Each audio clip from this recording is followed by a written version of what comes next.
Trichology, മുടിയെ പറ്റിയുള്ള പഠനമാണ് trichology എന്ന് പറഞ്ഞു. ഇനി നമ്മൾ ലാസ്റ്റ് ക്ലാസ്സിൽ പഠിച്ചത് എന്തായിരുന്നു? ലാസ്റ്റ് ക്ലാസ്സിൽ അസ്ഥികളെ പറ്റി പഠിച്ചു, കിഡ്നിയെ പറ്റി പഠിച്ചു, ഇതൊക്കെ നമ്മൾ പഠിച്ചു അല്ലെ? അപ്പോ ഒരു മിനിറ്റില് ഉണ്ടാകുന്ന ഗ്ലോമറുലാർ ഫിൽട്രേറ്റ് പറയാമോടെ? ആരെങ്കിലും പറഞ്ഞ ഒരു മിനിറ്റിൽ ഉണ്ടാകുന്ന ഗ്ലോമറുലാർ ഫിൽട്രേറ്റ് എത്ര? ആരെങ്കിലും ഒരാൾ പറഞ്ഞു. എത്രയാണ്? കറക്റ്റ് ആണ്. ഒരു മിനിറ്റിൽ ഉണ്ടാകുന്ന ഗ്ലോമറുലാർ ഫിൽട്രേറ്റ് 127 ആണ്. അങ്ങനെയാണെങ്കിൽ അസ്ഥികളെ കുറിച്ചുള്ള പഠനം പറയൂ. അസ്ഥികളെ കുറിച്ചുള്ള പഠനം ഓസ്റ്റിയോളജി. ഇനി മനുഷ്യ ശരീരത്തില് ആക്സിയൽ സ്കെൽട്ടനില് എത്ര എല്ലുണ്ട്? ആക്സിയൽ സ്കെൽട്ടനിൽ എത്ര എല്ലുണ്ട്? പറഞ്ഞോളൂ. ആക്സിയൽ സ്കെൽട്ടൻ അക്ഷാസ്ഥികൂടം എത്രയാ? 80. കറക്റ്റ് ആണ്. അക്ഷാസ്ഥികൂടത്തില് 80 എല്ലുണ്ട് അല്ലെ? അടുത്ത ചോദ്യം, മനുഷ്യന്റെ അസ്ഥികളിൽ കാണപ്പെടുന്ന മൂലകം ഏത്? പറയാമോ? ഓക്സിജൻ. കറക്റ്റ് ആണ്, ഓക്സിജൻ. മനുഷ്യന്റെ അസ്ഥികളിൽ കാണപ്പെടുന്ന മൂലകം ഏതെന്ന് ചോദിച്ചാൽ ഓക്സിജൻ ആണ്. കാര്യം എന്തുവാ? എല്ലിന്റെ രാസഘടന എന്താ? പറഞ്ഞേ.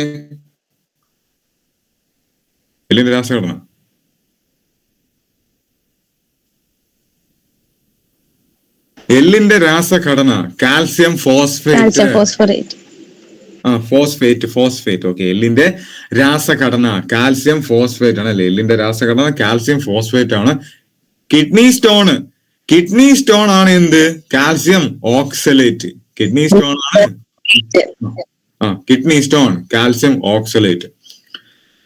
ഈ കിഡ്നി സ്റ്റോൺ കാരണം ഉണ്ടാകുന്ന വേദനയുടെ പേരെന്താ? കിഡ്നി സ്റ്റോൺ കാരണം ഉണ്ടാകുന്ന വേദനയുടെ പേര് പറയടേ.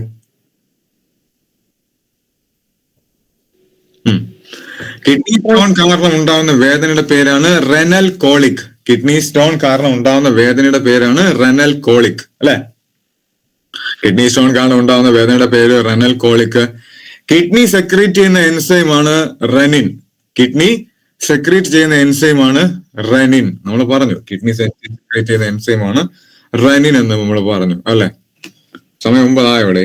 9 ആയെങ്കിൽ നമുക്ക് തുടങ്ങാമായിരുന്നു. ചോദിക്കുന്നത്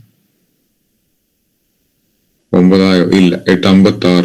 കറക്റ്റ് സമയം 8:56. ഇനിയുണ്ട് സമയം. അപ്പൊ കിഡ്നി സെക്രീറ്റ് ചെയ്യുന്ന എൻസൈമാണ് എന്ത്? റെനിൻ. ഇനി ആദ്യമായി ഹൃദയം മാറ്റിവെക്കൽ ശസ്ത്രക്രിയ നടത്തിയ വ്യക്തി ആര്? ഏത് ഡോക്ടറാ? പറയാമോ? ആദ്യമായി ഹൃദയം മാറ്റിവെക്കൽ ശസ്ത്രക്രിയ നടത്തിയ ഡോക്ടർ ആരാ? ക്രിസ്ത്യൻ ബെർണാഡ് ആണ്. ആദ്യമായിട്ട് ഹൃദയം മാറ്റിവെക്കൽ ശസ്ത്രക്രിയ നടത്തിയത് ആരാണെന്ന് ചോദിച്ചാൽ അത് ക്രിസ്ത്യൻ ബെർണാഡ് ആണ്. വർഷം 1967 ഡിസംബർ 3 അല്ലെ?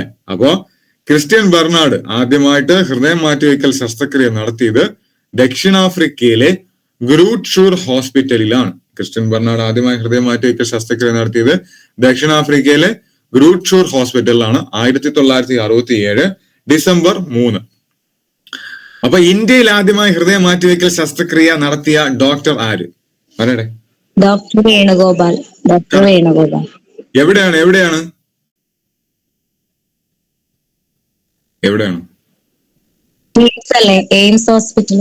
എയിംസ് ഡൽഹി. കറക്റ്റ് ആണ്. അപ്പൊ ഡോക്ടർ വേണുഗോപാല് ആദ്യത്തെ ഹൃദയം മാറ്റിവെക്കൽ ശസ്ത്രക്രിയ നടത്തിയത് 1994 ഓഗസ്റ്റ് 3.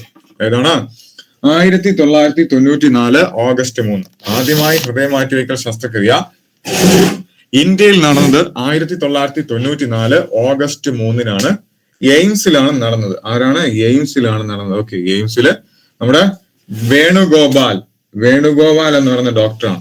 ഇനി കേരളത്തിൽ ആദ്യമായി ഹൃദയം മാറ്റിവെക്കൽ ശസ്ത്രക്രിയ നടന്ന ഹോസ്പിറ്റൽ ഏത്? പറയട്ടെ. Medical trust hospital Ernakulam. അവിടെയാണ് ആദ്യമായി കേരളത്തിലെ ഹൃദയം മാറ്റിവെക്കൽ ശസ്ത്രക്രിയ നടന്നത്. ആരായിരുന്നു നടത്തിയത്? കറക്റ്റ് ആണ്. ജോസ് ചാക്കോ പെരിയപുരമാണ് നടത്തിയത്. ആദ്യത്തെ കൃത്രിമ ഹൃദയം ഏതാ? എളുപ്പമാണ്. കൃത്രിമ ഹൃദയം ജാർവിക് 7. ഓക്കെ, ആദ്യത്തെ കൃത്രിമ ഹൃദയം ജാർവിക് 7 ആണ്. ആദ്യത്തെ കൃത്രിമ ഹൃദയം ഏതെന്ന് ചോദിച്ചാൽ അത് ജാർവിക് 7 ആണ്. ഇനി നമ്മുടെ ഹാർട്ട് ബീറ്റ് അളക്കാൻ ഉപയോഗിക്കുന്ന ഉപകരണമാണ് സ്റ്റെതസ്കോപ്പ് അല്ലെ. ഹാർട്ട് ബീറ്റ് അളക്കാൻ ഉപയോഗിക്കുന്ന ഉപകരണം സ്റ്റെതസ്കോപ്പ്. സ്റ്റെതസ്കോപ്പ് കണ്ടുപിടിച്ചത് ആര് പറയാമോ? സ്റ്റെതസ്കോപ്പ് കണ്ടുപിടിച്ചതാണ് റെനെ ലെനക്ക്. അപ്പോ നിങ്ങൾ എന്തായാലും ഈ കണ്ടുപിടുത്തങ്ങൾ എന്ന് പറയുന്ന ഒരു സെക്ഷൻ, ബയോളജിയിലെ കണ്ടുപിടുത്തങ്ങൾ എന്ന സെക്ഷൻ കംപ്ലീറ്റ് പഠിക്കണം. യൂണിവേഴ്സിറ്റി LGSന് മുമ്പ് തന്നെ എന്തായാലും ഇന്നത്തെ ക്ലാസ് കഴിഞ്ഞിട്ട് ഒരു 3 ദിവസത്തിനുള്ളിൽ ഈ എന്താ പറയുക നമ്മുടെ ബാക്ടീരിയ രോഗങ്ങള്, വൈറസ് രോഗങ്ങള്, അങ്ങനെയുള്ള ഐറ്റംസ് ഒക്കെ എന്ത് ചെയ്യാം, കോഡ് ആക്കിയിട്ട് പറഞ്ഞുതരാം. ഓക്കെ, ബാക്ടീരിയ രോഗങ്ങളും ആ സംഭവങ്ങളും കോഡ് ആക്കിയിട്ടുള്ള ഐറ്റങ്ങൾ എടുത്തുതരാം. ഒരു 3 ദിവസം തന്നെ പിടിക്കും. ഓക്കെ, അപ്പൊ അത് സെറ്റ് ആക്കാം. അപ്പൊ നമുക്ക് തുടങ്ങാം അല്ലെ. 9 ആയല്ലോ അല്ലെ, 22 പേരെന്ത് വന്നിട്ടുണ്ട്. 9 ആയി, തുടങ്ങാമല്ലോ അല്ലെ. ഓക്കെ തുടങ്ങാം. ഒരു മിനിറ്റ്. ഓക്കെ സാർ, LGS എക്സാമിന് മുന്നായിട്ട് മിക്സഡ് ആയിട്ട് സാറ് LGSന് വരാവുന്ന രീതിയിലുള്ള എല്ലാം മിക്സഡ് ആയിട്ടൊന്ന് പറഞ്ഞുതരാൻ പറ്റുമോ? എല്ലാം കൂടി കൂട്ടി കലർത്തി. എല്ലാം കൂടി ബയോളജി മാത്രമല്ലേ? അത് മതി, ബയോളജി. നോക്കുന്ന രീതിയിലെ പ്രീവിയസ് ചോദിച്ചിട്ടുള്ളത് മനസ്സിലായി. ഇമ്പോർട്ടന്റ് ആയിട്ടുള്ള ഏരിയാസ് ഒന്ന് കവർ ചെയ്യാം. ഓക്കെ, അത് ചെയ്യാം. ഓക്കെ, കുഴപ്പമില്ല. അപ്പൊ നിങ്ങൾക്ക് എന്തായാലും ഈ രോഗകാരികളായ സംഭവങ്ങൾ കംപ്ലീറ്റ് കോഡായിട്ട് എടുത്തു തരാം. എന്തായാലും ഒരു 3 ദിവസത്തിനുള്ളിൽ അത് എന്തായാലും റെഡി ആക്കി തരാം. പിന്നെ ബാക്കി നിങ്ങൾ പറഞ്ഞ രീതിയിലുള്ള ഒരു ടോപ്പിക്ക് പറഞ്ഞിട്ടുണ്ട്. നമ്മുടെ രക്തചംക്രമണം, ഹാർട്ട് എന്ന് പറയുന്ന ഒരു ടോപ്പിക്ക് പറഞ്ഞിട്ടുണ്ട്. അപ്പൊ ഇത് കഴിഞ്ഞ് അടുത്ത ടോപ്പിക്ക് അത് എടുക്കാം. അതോടൊപ്പം തന്നെ യൂണിവേഴ്സിറ്റി LGSന് മുമ്പ് ആ കംപ്ലീറ്റ് ഇമ്പോർട്ടന്റ് ആയിട്ടുള്ള LGSന് ഇമ്പോർട്ടന്റ് ആയിട്ടുള്ള ഐറ്റം കൂടെ നമുക്ക് ഫിനിഷ് ചെയ്യാം. പേടിക്കണ്ട. ഓക്കെ, അപ്പൊ നിങ്ങൾക്ക് അറിയാം നമ്മുടെ ശരീരത്തില് എന്താണ് അമോണിയ കൺവേർട്ട് ആയി യൂറിയ ആയിട്ട് പരിണമിക്കുന്നത് എവിടെയാണ്? നമ്മുടെ ശരീരത്തില് അമോണിയ കൺവേർട്ട് ആയി യൂറിയ ആയിട്ട് പരിണമിക്കുന്നത് എവിടെയാണെന്ന് അറിയാമോ? ഒരു മിനിറ്റ്. കരളിലാണ് അല്ലെ, കരളിലാണ്. ഓക്കെ, അപ്പൊ കരളിലാണ്. ഇനി ആ കരളിനെ എന്തുകൊണ്ട്, അപ്പൊ ആ കരളിനെ അതുകൊണ്ട് എന്തെന്ന് വിളിക്കുന്നു? രാസപരീക്ഷണശാല എന്ന് വിളിക്കുന്നു അല്ലെ. ആ കരളിനെ അപ്പൊ എന്തെന്ന് വിളിക്കുന്നത്? രാസപരീക്ഷണശാല എന്ന് വിളിക്കും. കാര്യം അമോണിയ കൺവേർട്ട് ആയിട്ട് യൂറിയ ആവുന്നു. അപ്പൊ അവിടെ ഒരു കെമിക്കൽ റിയാക്ഷൻ നടക്കുന്നുണ്ട്. അപ്പൊ ആ കരളിനെ നമുക്ക് എന്ത് വിളിക്കാം? രാസപരീക്ഷണശാല എന്ന് വിളിക്കാം. ഇനി ഈ അമോണിയ എന്ന് പറഞ്ഞാലും യൂറിയ എന്ന് പറഞ്ഞാലും എന്താണ്? മാലിന്യങ്ങളാണ്. അമോണിയ എന്ന് പറഞ്ഞാലും യൂറിയ എന്ന് പറഞ്ഞാലും മാലിന്യങ്ങളാണ്. സോ എന്താണ്? മാലിന്യ സംസ്കരണശാല കരൾ. ഓക്കെ, മാലിന്യ സംസ്കരണശാല കരൾ. ഇനി മനുഷ്യനിലെ ഏറ്റവും വലിയ അവയവം ഏതെന്ന് ചോദിച്ചാൽ അത് സ്കിന്നാണ്. മനുഷ്യനിലെ ഏറ്റവും വലിയ അവയവം ഏതെന്ന് ചോദിച്ചാൽ അത് സ്കിന്നാണ്. പക്ഷേ മനുഷ്യനിലെ ഏറ്റവും വലിയ ആന്തരിക അവയവം ഏതെന്ന് ചോദിച്ചാൽ അത് കരളാണ്. ഓക്കെ, നമ്മള് കരളിനെ പറ്റിയുള്ള പഠനം പല ക്ലാസ്സുകളിൽ പറഞ്ഞതാണ് ഹെപ്പറ്റോളജി. കരളിനെ പറ്റിയുള്ള പഠനം ഹെപ്പറ്റോളജി പറഞ്ഞിട്ടുണ്ട്. കരളിന്റെ വെയിറ്റ് 1500 ഗ്രാം ആണ്. ഒരു അഡൽട്ടിന്റെ കരളിന്റെ വെയിറ്റ് 1500 ഗ്രാം ആണ് അല്ലെ. അപ്പോ മനുഷ്യ ശരീരത്തിലെ ഏറ്റവും വലിയ ആന്തരിക അവയവം കരളാണ്. ഇനി ബ്രെയിനിന്റെ വെയിറ്റ് 1400 ഗ്രാം ആണ്. ബ്രെയിനിന്റെ വെയിറ്റ് 1400 ഗ്രാം ആണ്. കൺഫ്യൂസ് ആവാതിരിക്കാണ് പലതവണ റിപ്പീറ്റ് ചെയ്യുന്നത്. ഓക്കെ, ഇനി ഏറ്റവും വലിയ ഗ്രന്ഥിയും ഏതാണ്? കരളാണ്. ഏറ്റവും വലിയ ഗ്രന്ഥി കരളാണെന്ന് പറഞ്ഞു. അപ്പോ ഏറ്റവും വലിയ ഗ്രന്ഥി കരളാണ്. അപ്പോ ഈ കരൾ എന്ന് പറയുന്നത് അന്തസ്രാവി ഗ്രന്ഥിയാണോ ബഹിസ്രാവി ഗ്രന്ഥിയാണോ? കരൾ എന്ന് പറയുന്നത് അന്തസ്രാവിയാണോ ബഹിസ്രാവിയാണോ? ബഹിസ്രാവി അഥവാ എന്താണ്? എക്സോക്രൈൻ ആണ്. മനസ്സിലായല്ലേ? ബഹിർസ്രാവി അഥവാ എന്താണ്? എക്സോക്രൈൻ ഗ്ലാൻഡ് ആണ്. ബഹിർസ്രാവി എന്നുള്ള ഇംഗ്ലീഷിൽ അവിടെ എഴുതിയിട്ടുണ്ട്. എക്സോക്രൈൻ ഗ്ലാൻഡ് ആണ്. ഇനി കരളിന് വരുന്ന 3 രോഗങ്ങളുണ്ട്. ഏതൊക്കെയാ? ഫാറ്റി ലിവർ ഉണ്ട്, ലിവർ സിറോസിസ് ഉണ്ട്, പിന്നെ ഹെപ്പറ്റൈറ്റിസ് ഉണ്ട്. കരളിന് വരുന്ന 3 രോഗങ്ങളാണ്. ഫാറ്റി ലിവർ, ആ പേര് ശ്രദ്ധിക്കുക, ഫാറ്റി ലിവർ. പിന്നെ ഹെപ്പറ്റൈറ്റിസ് ഉണ്ട്. ഫാറ്റി ലിവർ ഉണ്ട്, ഹെപ്പറ്റൈറ്റിസ് ഉണ്ട്, പിന്നെ ലിവർ സിറോസിസ്. അപ്പൊ ഈ ഫാറ്റി ലിവർ, ആ വാക്കിൽ തന്നെ ഒരു ഉത്തരം കിട്ടും. ശരീരത്തില് ഏറ്റവും കൂടുതൽ കൊഴുപ്പ് സംഭരിച്ചു വെക്കുന്നത് എവിടെയാണ്? കരളിലാണ്. ശരീരത്തില് ഏറ്റവും കൂടുതൽ കൊഴുപ്പ് സംഭരിച്ചു വെക്കുന്നത് കരളിലാണ്. ഇനി ശരീരത്തിൽ ഏറ്റവും കൂടുതൽ ഇരുമ്പ് സംഭരിച്ചു വെക്കുന്നത് എവിടെയാണ്? കരളിലാണ്. അപ്പൊ കൊഴുപ്പും ഇരുമ്പും സംഭരിച്ചു വെക്കുന്നത് എവിടെയാണ്? കരളിലാണ്. കരളിന് ഏകദേശം 1.5 കിലോഗ്രാം ഭാരമുണ്ട് നമ്മൾ പറഞ്ഞു. ഇനി നമ്മൾ ഈ വൈറ്റമിൻസ് പഠിക്കുന്ന അവസരത്തില് കരളിൽ സ്റ്റോർ ചെയ്യുന്ന വൈറ്റമിൻ ഏത്, കരളിന്റെ പ്രവർത്തനങ്ങൾക്ക് ആവശ്യമായ വൈറ്റമിൻ ഏത്, അത് കൃത്യമായിട്ടൊന്ന് പഠിക്കണം. അപ്പോ കരളെ വൈറ്റമിൻസ് പഠിക്കുമ്പോ കണ്ണേ കരളെ, കണ്ണിന്റെ പ്രവർത്തനത്തിന് ആവശ്യമായത് ഏതൊക്കെ, കരളിന്റെ പ്രവർത്തനം ആവശ്യമായ ഏതൊക്കെ. അപ്പോ കണ്ണേ കരളെ എന്നൊക്കെ വിളിച്ച് പഠിക്കും. അതിപ്പോ വേണ്ട. ഇപ്പൊ എന്താ പറഞ്ഞ കരളേ, ആ വാക്ക് മാത്രമാണ് നമുക്ക് ഇമ്പോർട്ടന്റ്. കരളേ. അപ്പോ കരളേ, കരളേ എന്ന് നമ്മൾ എന്താ പറയുന്നത്, മംഗ്ലീഷിൽ ടൈപ്പ് ചെയ്യുക. കരളേ എന്ന് മംഗ്ലീഷിൽ ടൈപ്പ് ചെയ്യുമ്പോൾ കെ ആണ് ആദ്യം എഴുതുന്ന ലെറ്റർ. കെ ആണ് ആദ്യം എഴുതുന്ന ലെറ്റർ. അപ്പൊ കരളിന്റെ പ്രവർത്തനങ്ങൾക്ക് ആവശ്യമായതാണ് എന്ത്? കെ. ആദ്യം കരളിന്റെ പ്രവർത്തനം. ആ കരളിന്റെ പ്രവർത്തനം നേരാവണ്ണം നടന്നാൽ മാത്രമേ ആ കരളിന് വൈറ്റമിൻ എ സ്റ്റോർ ചെയ്ത് വെക്കാൻ പറ്റുള്ളൂ. അപ്പൊ കരളേ, ആ വാക്കിനെ മാത്രം ഉപയോഗിക്കുക. കരളേ. അപ്പൊ കെ. കെ എന്താണ്? കരളിന്റെ പ്രവർത്തനത്തിന് ആവശ്യമായ ജീവകം. കെ എന്താണ്? കരളിന്റെ പ്രവർത്തനത്തിന് ആവശ്യമായ ജീവകം. ഇനി ഈ വൈറ്റമിൻ കെ എന്ന് പറയുന്നതിന് ഒരു രാസനാമം ഉണ്ട് അല്ലെ? വൈറ്റമിൻ കെ, അതിന്റെ ഒരു ശാസ്ത്രനാമം എന്താണ്? ഫില്ലോക്വിനോൺ. വൈറ്റമിൻ കെയുടെ ശാസ്ത്രനാമമാണ് phylloquinone. Okay, vitamin K, phylloquinone. ഇനി വൈറ്റമിൻ എ നമ്മൾ പറഞ്ഞു കണ്ണിന്റെ പ്രവർത്തനത്തിന്, കണ്ണിന്റെ എല്ലാ പ്രവർത്തനത്തിനും ആവശ്യമായ വൈറ്റമിൻ ആണ് വൈറ്റമിൻ എ. അപ്പോ കണ്ണിനുള്ളിലാണ് എന്ത്? കണ്ണിനുള്ളിലെ റെറ്റിനയിലാണ് എന്ത് ചെയ്യുന്ന ഇമേജ് ഫോം ചെയ്യുന്നത്. കണ്ണിനുള്ളിലെ റെറ്റിനയിൽ. അപ്പോ വൈറ്റമിൻ എയുടെ ശാസ്ത്രനാമം റെറ്റിനോൾ. വൈറ്റമിൻ എയുടെ ശാസ്ത്രനാമം എന്താണ്? റെറ്റിനോൾ. ഇനി ഭാരം കൂടിയ കരളുള്ള ജീവി, ഭാരം കൂടിയ കരളുള്ള ജീവി പന്നിയാണ്. ഭാരം കൂടിയ കരളുള്ള ജീവി പന്നിയാണ്.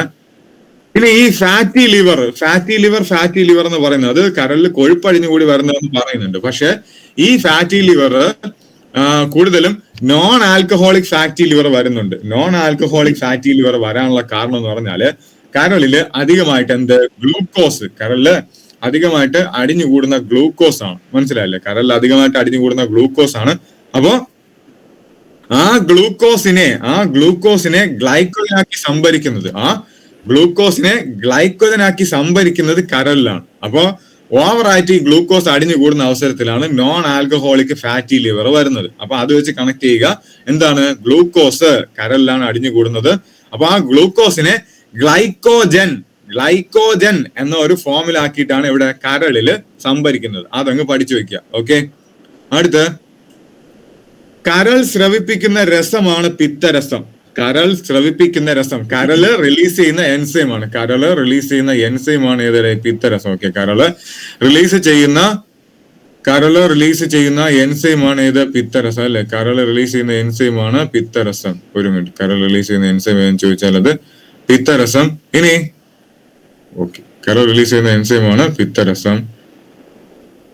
ഓക്കെ, കരൾ റിലീസ് ചെയ്യുന്ന എൻസൈമാണ് പിത്തരസം. ഇനി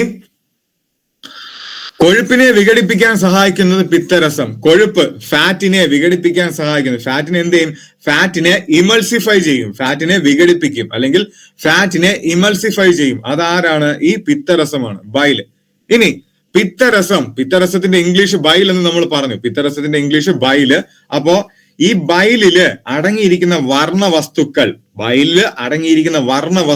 ഏതെന്ന് ചോദിച്ചാൽ ബിലിറൂബിൻ, ബിലിവെർഡിൻ.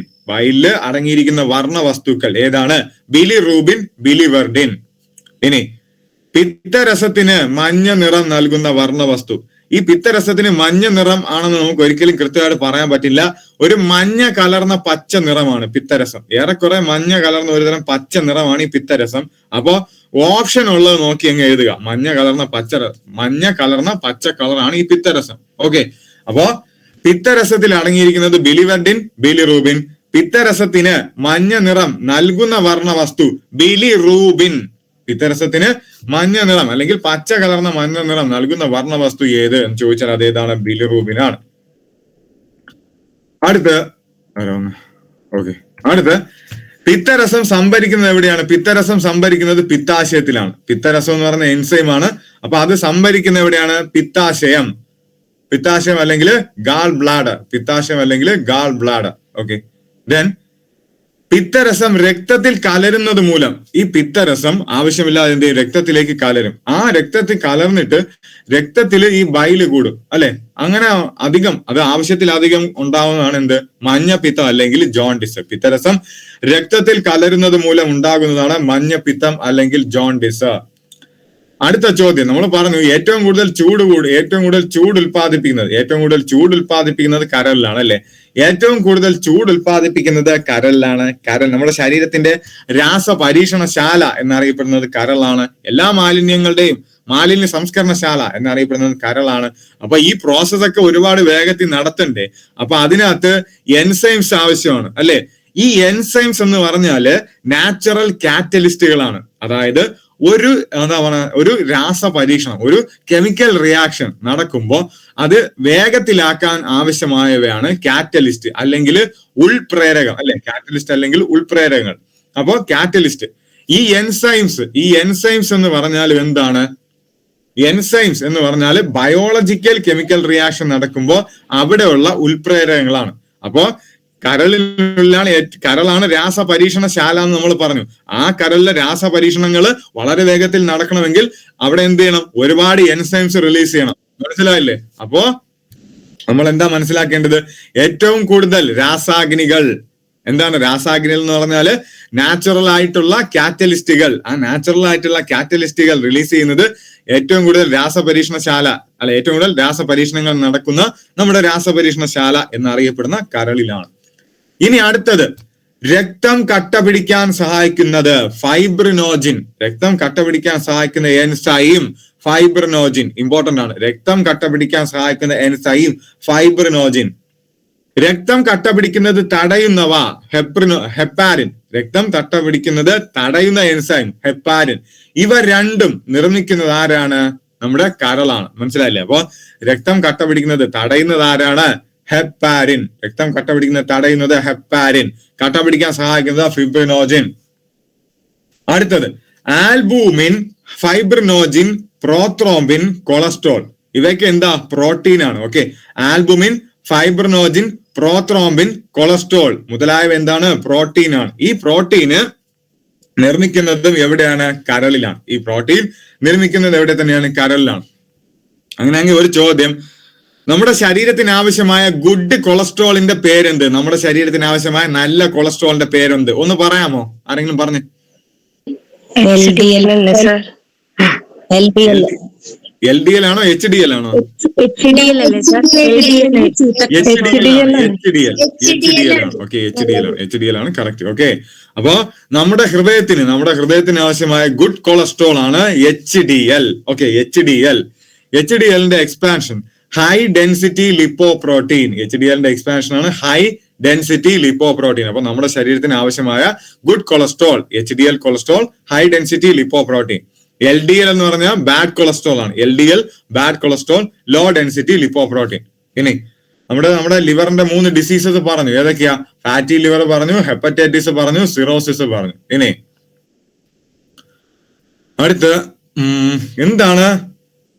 അമിതമദ്യപാനം. ഓക്കെ, നമ്മുടെ സിറോസിസ് എന്ന് പറഞ്ഞാൽ എന്താ സംഭവം? സിറോസിസ് എന്ന് പറഞ്ഞാല് നമ്മളെ കരളെന്ന് പറഞ്ഞാൽ എന്താണ്? ഈ വിഷവസ്തുക്കളെ നിർവീര്യമാക്കുന്ന പരിപാടിയാണ് കരള്. അപ്പോ ഒരുപാട് അമിത മദ്യപാനം മൂലം എന്ത് സംഭവിക്കും? കരളിലെ കോശങ്ങൾ ജീർണിക്കും. അമിത മദ്യപാനം മൂലം കരളിലെ കോശങ്ങൾ ജീർണിച്ച് കരള് പ്രവർത്തനരഹിതമാകുന്ന അവസ്ഥയാണ് ലിവർ സിറോസിസ്. കരളിലെ കോശങ്ങൾ ജീർണിക്കുന്ന അവസ്ഥ. അമിത മദ്യപാനം മൂലം കരളിലെ കോശങ്ങൾ ജീർണിക്കുന്ന അവസ്ഥ ലിവർ സിറോസിസ്. ഇനി നമ്മൾ പറഞ്ഞു നമ്മുടെ ശരീരത്തിലെ രാസപരീക്ഷണശാലയാണ് കരള്. ഈ രാസപരീക്ഷണം എന്ന് പറയുമ്പോൾ അതിനകത്ത് ഒരുപാട് ചൂട് റിലീസ് ആവും. മനസ്സിലായില്ലേ? രാസപരീക്ഷണം എന്ന് പറയുമ്പോൾ അതിനകത്ത് ഒരുപാട് ചൂട് റിലീസ് ആവും. അത് ഒരൊറ്റ പോയിന്റ് ഓർമ്മിക്കുക. മനുഷ്യ ശരീരത്തിൽ ഏറ്റവും കൂടുതൽ ചൂട് ഉൽപ്പാദിപ്പിക്കുന്ന അവയവം കരളാണ്. മനുഷ്യ ശരീരത്തിൽ ഏറ്റവും കൂടുതൽ ചൂട് ഉൽപ്പാദിപ്പിക്കുന്ന അവയവം കരളാണ്. അപ്പൊ ഏറ്റവും വലിയ അവയവമാണ്. ഏറ്റവും വലിയ അവയവമായതുകൊണ്ട് ഏറ്റവും കൂടുതൽ ചൂടും പിന്നെ രാസപരീക്ഷണങ്ങൾ നടക്കുന്നുണ്ട്. അതിന്റെ റിസൾട്ടായിട്ട് ഏറ്റവും കൂടുതൽ ചൂടും. അങ്ങനെയൊക്കെ എന്ത് ചെയ്യുക? കണക്ട് ചെയ്ത് ഓർമ്മിക്കുക. ഇനി മനുഷ്യ ശരീരത്തിൽ പുനരുജ്ജീവന ശേഷിയുള്ള ഏക അവയവമാണ് കരൾ. നമ്മള് കരള് മാറ്റിവെക്കൽ ശസ്ത്രക്രിയ നടത്തി കഴിഞ്ഞു അല്ലെ? കരള് മാറ്റിവെക്കൽ ശസ്ത്രക്രിയ നടത്തുക എന്ന് പറഞ്ഞാല് പകുതിയോളം കരൾ എന്ത് ചെയ്യും? മുറിച്ച് മറ്റൊരാളിൽ മാറ്റിവെക്കും. അങ്ങനെ മാറ്റിവെച്ചാലും ബാക്കി ആ ഡോണറിന്റെ ശരീരത്തിൽ ഉള്ള കരള് ഉള്ള അത്രയും സെല്ല് വീണ്ടും റീജനറേറ്റ് ചെയ്ത് കംപ്ലീറ്റ് കരളായിട്ട് വീണ്ടും എന്ത് ചെയ്യും? റീജനറേറ്റ് ആയി വരും. അതാണ് എന്ത്? അപ്പൊ ആ കരൾ സെല്ലുകൾക്ക് എന്ത്? റീജനറേറ്റീവ് കപ്പാസിറ്റി ഉണ്ട് അല്ലെ? മനുഷ്യ ശരീരത്തിലെ പുനരുജ്ജീവന ശേഷിയുള്ള ഏക അവയവമാണ് ഇത്? കരൾ. ഇനി നമ്മൾ പറഞ്ഞു അമിനോ ആസിഡുകളുടെ വിഘടന ഫലമായിട്ടാണ് എന്ത്? അമോണിയ എന്ന് പറയുന്ന വിഷം ഉണ്ടാവുന്നതെന്ന് പറഞ്ഞു. അത് യൂറിയായി കൺവേർട്ട് ചെയ്യുന്ന എവിടെയാണ്? കരളിൽ വെച്ചാണ്. അത് കഴിഞ്ഞ ക്ലാസ്സിൽ തന്നെ പറഞ്ഞ കാര്യമാണ്. ഇനി അമോണിയ എന്ത് ചെയ്യും? അമോണിയ കരളിലെത്തും. ഓക്കെ, അമോണിയ രക്തം വഴി കരളിലെത്തുകയും അവിടെ വെച്ച് ചില എൻസൈമുകളുടെ സാന്നിധ്യത്തിൽ കാർബൺ ഡൈ ഓക്സൈഡ്, ജലം എന്നിവയുമായി ചേർന്ന് യൂറിയ ഉണ്ടാവും. അപ്പോ ഈ അമോണിയ എന്ന് പറയുന്ന സാധനം അമോണിയ രക്തം വഴി കരളിലെത്തും. അവിടെയുള്ള ചില എൻസൈമുകളുടെ സാന്നിധ്യത്തിൽ കാർബൺ ഡൈ ഓക്സൈഡും ജലവും ആയി ചേർന്ന് യൂറിയ ഉണ്ടാക്കും. അപ്പോ അടുത്തൊരു ചോദ്യം, കെമിസ്ട്രിയിലെ ഒരു ചോദ്യമാണ്, ആദ്യമായി ലാബിൽ സിന്തസൈസ് ചെയ്ത ആദ്യമായി ലാബിൽ സിന്തസൈസ് ചെയ്ത കെമിക്കൽ കോമ്പൗണ്ട് എന്ന് ചോദിച്ചാൽ അത് യൂറിയ ആണ്. ആദ്യമായി ലാബിൽ സിന്തസൈസ് ചെയ്തെടുത്ത കെമിക്കൽ കോമ്പൗണ്ട് എന്ന് ചോദിച്ചാൽ അത് യൂറിയ ആണ്. ഈ യൂറിയ സിന്തസൈസ് ചെയ്ത് എടുത്ത വ്യക്തി ആരെന്ന് ചോദിച്ചാൽ അത് ഫ്രെഡറിക് വോളർ. യൂറിയ സിന്തസൈസ് ചെയ്തെടുത്ത വ്യക്തി ആര് എന്ന് ചോദിച്ചാൽ അത് ആരാണ്? ഫ്രെഡറിക് വോളർ ആണ്. ഓക്കെ, ഇനി അപ്പൊ നമ്മൾ പറഞ്ഞു ഈ ശരീരത്തിലെത്തുന്ന വേസ്റ്റ് മെറ്റീരിയൽ ഈ രാസപരീക്ഷണശാലയിലെ കെമിക്കൽ റിയാക്ഷൻസിന്റെ ഫലമായിട്ട് അതെന്ത് ചെയ്യുന്നു? ന്യൂട്രലൈസ് ചെയ്യുന്നു, നിർവീര്യമാക്കുന്നു. ആരാണ്? നമ്മുടെ കരളാണ്. ഇനി നമ്മളെ ഒരു കുട്ടി ഭ്രൂണാവസ്ഥയിൽ, നമ്മുടെ അമ്മയുടെ മാമൽസിന്റെ ഗർഭപാത്രത്തില് കുട്ടി ഭ്രൂണാവസ്ഥയിൽ ഇരിക്കുന്ന അവസരത്തില് ചുവന്ന രക്താണുക്കളെ നിർമ്മിക്കുന്നത് ആര് തന്നെയാണ്? കരളാണ്. RBC നിർമ്മിക്കുന്നത് ആര് തന്നെയാണ്? കരളാണ്, അല്ലെ? അപ്പോ RBCയുടെ ജീവിതചക്രം എത്ര കാലമാ? RBCയുടെ ജീവിതചക്രം എത്ര കാലം? 120 ദിവസം. ഓക്കെ, അപ്പൊ ഞാൻ പറഞ്ഞു ഈ മാമൽസിന്റെ ഭ്രൂണാവസ്ഥയിൽ ഇരിക്കുന്ന അവസരത്തിൽ ചുവന്ന രക്താണുക്കളെ നിർമ്മിക്കുന്നത് കരളാണ്. അങ്ങനെയാണെങ്കിൽ ഒരു മാമലിന്റെ കഴുത്തിലെ കശേരുക്കളുടെ എണ്ണം എത്രയാ? ഒന്ന് പറഞ്ഞേ. 7 ഓക്കെ, ഒരു മാമലിന്റെ കഴുത്തിലെ കശേരുക്കളുടെ എണ്ണം 7. ഇനി മലിനജലത്തിലൂടെ പകരുന്ന ഹെപ്പറ്റൈറ്റിസ് എയും ഇയും. ഓക്കെ, മലിനജലത്തിലൂടെ പകരുന്ന ഹെപ്പറ്റൈറ്റിസ് ആണ് ഹെപ്പറ്റൈറ്റിസ് എയും ഇയും. ഈ ഹെപ്പറ്റൈറ്റിസ് എന്ന് പറഞ്ഞാൽ വൈറൽ ഡിസീസ് ആണ്. കൃത്യമായിട്ട് പഠിച്ചു വെക്കുക. ഹെപ്പറ്റൈറ്റിസ് എന്ന് പറഞ്ഞാൽ വൈറൽ ഡിസീസ് ആണ്. ഓക്കെ, ഹെപ്പറ്റൈറ്റിസ് എ എന്ന് പറഞ്ഞാലും ബി എന്ന് പറഞ്ഞാലും എല്ലാം വൈറൽ ഡിസീസ് ആണ്. അപ്പൊ മലിനജലത്തിലൂടെ, ബാഡ് വാട്ടർ അല്ലെ, കണ്ടാമിനേറ്റഡ് വാട്ടറിലൂടെ പകരുന്നതാണ് ഏത്? ഈ ഹെപ്പറ്റൈറ്റിസ്. അടുത്ത, കരൾ മാറ്റിവെക്കൽ ശസ്ത്രക്രിയ ആദ്യമായി വിജയകരമായി നടത്തിയത് തോമസ് ചാർസിൽ. കരൾ മാറ്റിവെക്കൽ ശസ്ത്രക്രിയ ആദ്യമായി വിജയകരമായി നടത്തിയത് തോമസ് ചാർസിലാണ്. 1967 അല്ലെ, 1967. ഈ 1967 തന്നെയാണ് ക്രിസ്ത്യൻ ബർണാർഡും ആദ്യമായിട്ട് ഹൃദയം മാറ്റിവെക്കൽ ശസ്ത്രക്രിയ നടത്തിയത്. രണ്ടും കൂടെ തെറ്റിക്കാൻ പാടില്ല, എന്നാലും ഇത് കൃത്യമായിട്ട് പഠിക്കുക.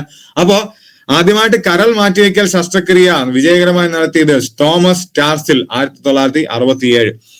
ഇനി വളരെ ഇമ്പോർട്ടന്റ് ഐറ്റം ആണ് സൈക്ലോസ്പോറിൻ. എന്താണ് സൈക്ലോസ്പോറിൻ എന്ന് പറഞ്ഞാല്? എന്താണ് സൈക്ലോസ്പോറിൻ? നമ്മൾ മാറ്റിവെക്കപ്പെടുന്ന അവയവങ്ങൾ അല്ലെ, മാറ്റിവെക്കപ്പെടുന്ന അവയവങ്ങളെ എന്താണ് ഒരു മിനിറ്റ്, സൈക്ലോസ്പോറിൻ എന്താണ്? സൈക്ലോസ്പോറിൻ അല്ലെ,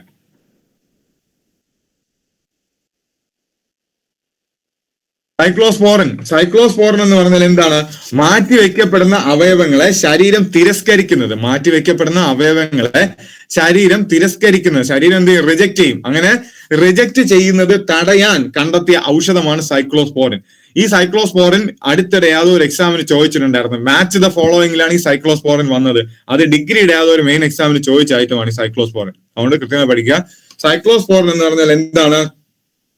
മാറ്റിവെക്കുന്ന അവയവങ്ങളെ ശരീരം റിജക്ട് ചെയ്യും. അത് റിജക്ട് ചെയ്യുന്നത് തടയാൻ കണ്ടെത്തിയ ഔഷധമാണ് സൈക്ലോസ്പോറിൻ.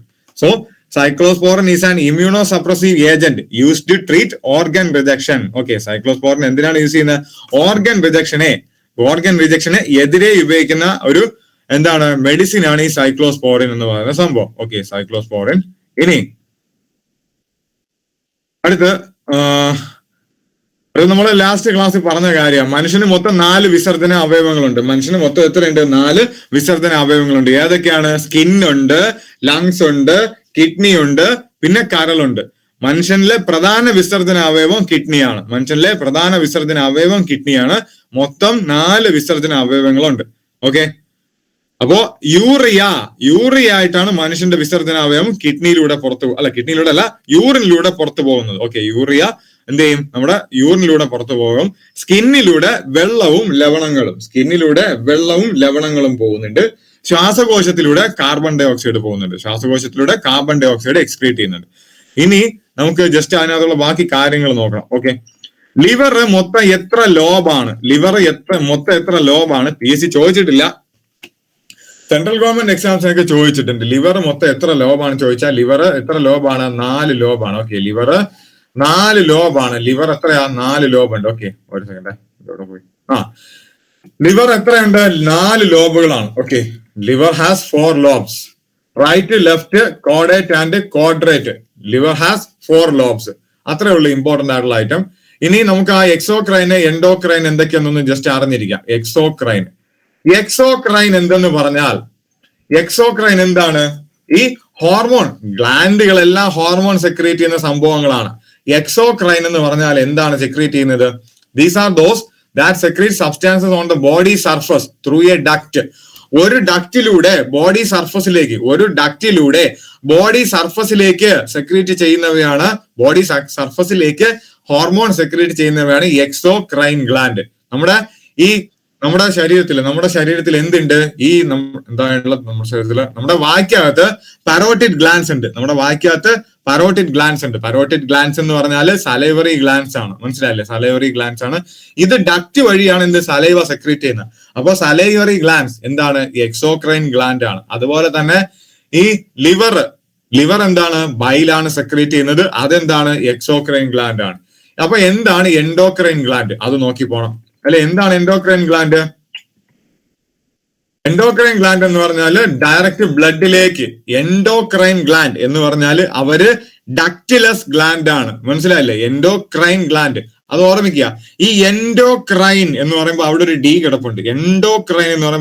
കിടപ്പുണ്ട്. അപ്പൊ അത് വെച്ച് കണക്ട് ചെയ്യുക. എൻഡോക്രൈൻ എന്ന് പറഞ്ഞാൽ ഡക്റ്റിലസ് ഗ്ലാൻഡ് ആണ്. ഒരു ഡക്റ്റ് എന്ന് പറഞ്ഞാൽ എന്താണ്? ഡക്റ്റ് എന്ന് പറഞ്ഞാൽ ഒരു ഒഴുകേണ്ട പാത്ത്, അതാണ് ഡക്റ്റ്. ആ ഡക്റ്റ് ഇല്ലാത്ത ഗ്ലാൻഡ് ആണ് എന്ത്? Endocrine gland. Okay, duct less gland, endocrine gland. അടുത്തത് ഹെപ്പറ്റൈറ്റിസ് എയും ഹെപ്പറ്റൈറ്റിസ് ബിയും ആണ്. അത് PSC ചോദിച്ചിട്ടുള്ളതാണ്. താഴെ തന്നിരിക്കുന്നവയിൽ ഏതാണ് ഏറ്റവും കൂടുതൽ ഫാറ്റൽ ആയിട്ടുള്ളത്? ഫാറ്റൽ എന്ന് പറഞ്ഞാല് മരണകാരണം. ഫാറ്റൽ എന്ന് പറഞ്ഞാൽ എന്താണ്? മരണകാരണമായിട്ടുള്ളത്. ഹെപ്പറ്റൈറ്റിസ് എ ആണോ ഹെപ്പറ്റൈറ്റിസ് ബി ആണോ മരണകാരണമായിട്ടുള്ളതെന്ന് ചോദിച്ചാൽ കൂടുതൽ ഫാറ്റില് ഹെപ്പറ്റൈറ്റിസ് ബി ആണ്. അപ്പൊ അത് എന്താണെന്ന് ജസ്റ്റ് ഒന്ന് അറിഞ്ഞിരിക്കണം. Hepatitis A usually spreads when A person unknowingly ingest virus from object, food or drinks contaminated undetected amount of virus. അപ്പൊ ഒരാള് ഇൻജസ്റ്റ് ചെയ്യുക എന്ന് പറയുമ്പോൾ ആഹാരം കഴിക്കുക. അപ്പൊ അയാളുടെ കയ്യിൽ അയാൾ ഏതെങ്കിലും ഒബ്ജക്റ്റ് തൊട്ടിട്ട് ആ കൈ വായ്ക്കകത്ത് വെക്കുമ്പോൾ, അല്ലെങ്കിൽ ഫുഡ് കഴിക്കുമ്പോൾ, അല്ലെങ്കിൽ ഡ്രിങ്ക്സ് കഴിക്കുമ്പോൾ, അങ്ങനെ കണ്ടാമിനേറ്റഡ് ആയിട്ടുള്ള മീഡിയം വഴി ഉള്ളിലെത്തുന്ന വൈറസ് ആണ് എന്തുണ്ടാക്കുന്ന? ഹെപ്പറ്റൈറ്റിസ് എ ഉണ്ടാക്കുന്ന അല്ലെ. അപ്പൊ ഹെപ്പറ്റൈറ്റിസ് എ സ്പ്രെഡ് ചെയ്യുന്നത് എങ്ങനെയൊക്കെ എന്ന് ചോദിച്ചിട്ടുണ്ട്. ഹെപ്പറ്റൈറ്റിസ് എ സ്പ്രെഡ് ചെയ്യുന്നത് എങ്ങനെയൊക്കെ അത് ജസ്റ്റ് ഒന്ന് നോക്കിയാൽ മതി. Eating or drinking, unwashed hand, sharing syringe, അങ്ങനെയുള്ള എല്ലാ ഇതിലൂടെയും എന്ത്? ഹെപ്പറ്റൈറ്റിസ് എ സ്പ്രെഡ് ചെയ്യും. ഇനി ഹെപ്പറ്റൈറ്റിസ് ബി പഠിക്കണം. Hepatitis B is spread when blood, semen or other body fluids from a person infected with virus enters the body of someone who is not infected. അപ്പോ നമ്മള് hepatitis A പറഞ്ഞു, അത് ingest ചെയ്യുന്ന നമ്മുടെ കയ്യിൽ വരുന്ന objects നമ്മള് വായ്ക്കകത്തേക്ക് വെക്കുമ്പോൾ, ഒന്നുകിൽ ഫുഡ് കഴിക്കുമ്പോൾ, അല്ലെങ്കിൽ കണ്ടാമിനേറ്റഡ് വെള്ളം കുടിക്കുമ്പോൾ, അല്ലെങ്കിൽ കയ്യിൽ എന്തെങ്കിലും ഹാർംഫുൾ മൈക്രോ ഓർഗാനിസം, അത് വൈറസ് ആണ്. വൈറസ് വായിക്കാതെത്തി അങ്ങനെ നമ്മുടെ ശരീര വ്യവസ്ഥയിലേക്ക് വൈറസ് കയറുന്നതാണ് എന്ത്? Hepatitis A. ഇനി ഹെപ്പറ്റൈറ്റിസ് ബി എന്ന് പറഞ്ഞാൽ blood, semen or other body fluids, അതായത് ഇൻഫെക്റ്റഡ് പേഴ്സന്റെ blood, semen or other body fluids എന്ന് പറയുന്നതാണ് ആര്? Hepatitis B. ഏതാണ് മോർ ഫാറ്റൽ എന്ന് ചോദിച്ചാൽ ഹെപ്പറ്റൈറ്റിസ് ബി ആണ്. കണ്ടില്ലേ? Hepatitis B is more dangerous than hepatitis A. Hepatitis B ആണ് എന്ത്? More dangerous. ഇത് കൊടുത്തിരിക്കുന്നത് ഹെപ്പറ്റൈറ്റിസ് ബിയുടെ ട്രാൻസ്ഫർ ആണ്, mother to child. Hepatitis B കുട്ടിയിൽ നിന്ന് അമ്മയിലേക്ക് ഡാറ്റു കുത്തുന്ന അവസരത്തിൽ അൺസ്റ്റെറൈൽ ഹെൽത്ത് കെയർ പ്രാക്ടീസ് എല്ലാം ഹെപ്പറ്റൈറ്റിസ് ബി ഉണ്ടാവും. ഇനി അടുത്ത് നമ്മളെല്ലാം ആ സൈക്ലോസ്പോറിൻ പറഞ്ഞു. ഇനി നമുക്ക് നോക്കാനുള്ളതാണ് പേശി വ്യവസ്ഥ. മനസ്സിലായില്ലേ? ഇനി നമുക്ക് നോക്കാനുള്ളതാണ് പേശി വ്യവസ്ഥ. അതിന് ഒരു മിനിറ്റ്. ഈ ലിവറിൽ ഇത്രയും പറഞ്ഞ പോയിന്റ് ആർക്കെങ്കിലും എന്തെങ്കിലും ഡൗട്ട് ഉണ്ടോ? പറയൂ ഗൈസ്, പറയൂ.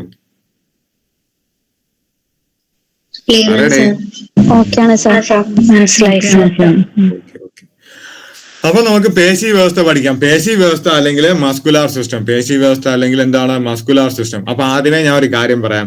ഈ പേശി വ്യവസ്ഥ മസിൽ നല്ല സ്ട്രോങ് ആയിരുന്നാൽ മാത്രമേ കൃത്യമായിട്ട് ബാലൻസ് കിട്ടുള്ളൂ. അത് ശ്രദ്ധിക്കുക. മസില് നല്ല സ്ട്രോങ് ആയിട്ട് ഇരുന്നാൽ മാത്രമേ എന്ത് കിട്ടുള്ളൂ, ബാലൻസ് കിട്ടുകയുള്ളൂ.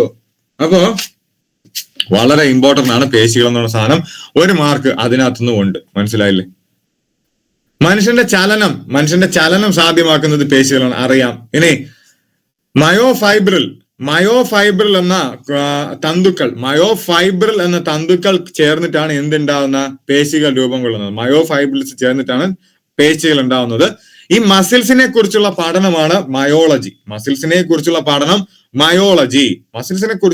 മയോളജി ആണെങ്കിൽ ഈ മസിൽസിനകത്ത് മസിൽസിന് നിറം നൽകുന്ന വർണ്ണവസ്തു മയോഗ്ലോബിൻ. മസിൽസിന് നിറം നൽകുന്ന വർണ്ണവസ്തുവാണ് എന്ത്, മയോഗ്ലോബിൻ.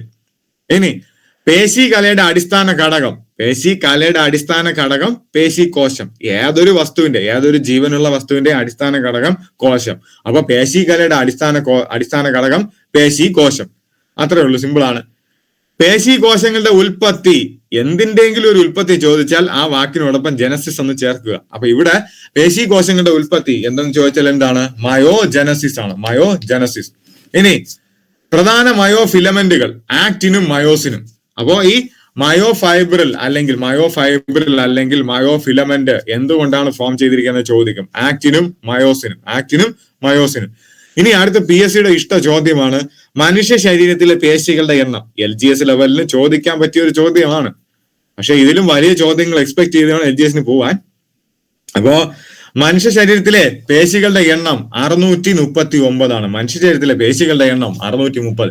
ഇനി പഠിക്കാൻ പോകുന്നതാണ് കുറച്ചുകൂടെ ശ്രദ്ധിക്കേണ്ടതായിട്ട്. മനസ്സിലായില്ലേ? മനുഷ്യ ശരീരത്തിലെ ഏറ്റവും വലിയ പേശിയാണ് പൃഷ്ഠഭാഗത്തെ പേശിയായ ഗ്ലൂട്ടിയസ് മാക്സിമസ്.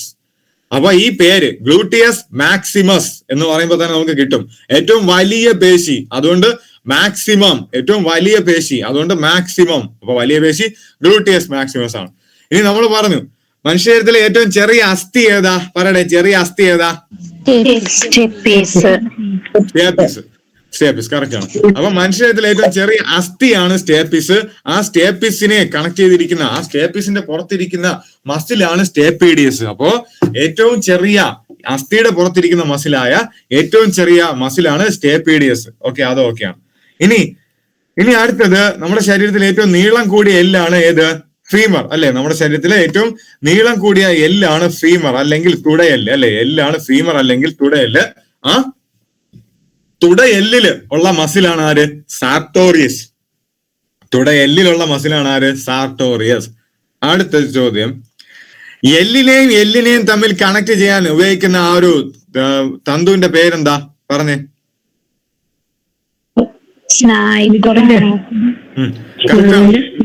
ലിഗമെന്റ് അല്ലെങ്കിൽ മലയാളം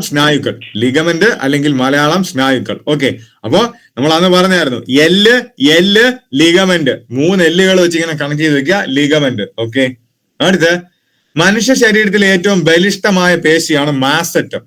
മനുഷ്യ ശരീരത്തിലെ ഏറ്റവും ബലിഷ്ഠമായ പേശി മാസറ്റർ ആണ്. ഫോട്ടോ ഇട്ടിട്ടുണ്ടാവും. ഇങ്ങോട്ട് നോക്കിയേ, മാസറ്റർ മസിൽ ഇരിക്കുന്നുണ്ട്. എവിടെയാണെന്ന്? നമ്മുടെ ഈ താടി എല്ല് കണ്ടോ? താടി എല്ലിനെ നമ്മുടെ ഈ മാൻഡിബിൾ, ഏറ്റവും ലോവർ ജോയുടെ പേരാണ് മാൻഡിബിൾ. ആ മാൻഡിലിനെ നമ്മളെ മുകൾ ജോയുമായിട്ട് കണക്ട് ചെയ്തിരിക്കുന്ന ആളാണ് ഈ മാസറ്റർ എന്ന് പറയുന്ന പേശി. മനസ്സിലായില്ലേ? മാസറ്റർ എന്ന് പറയുന്ന പേശി. Strongest muscle based on its weight is മാസറ്റർ.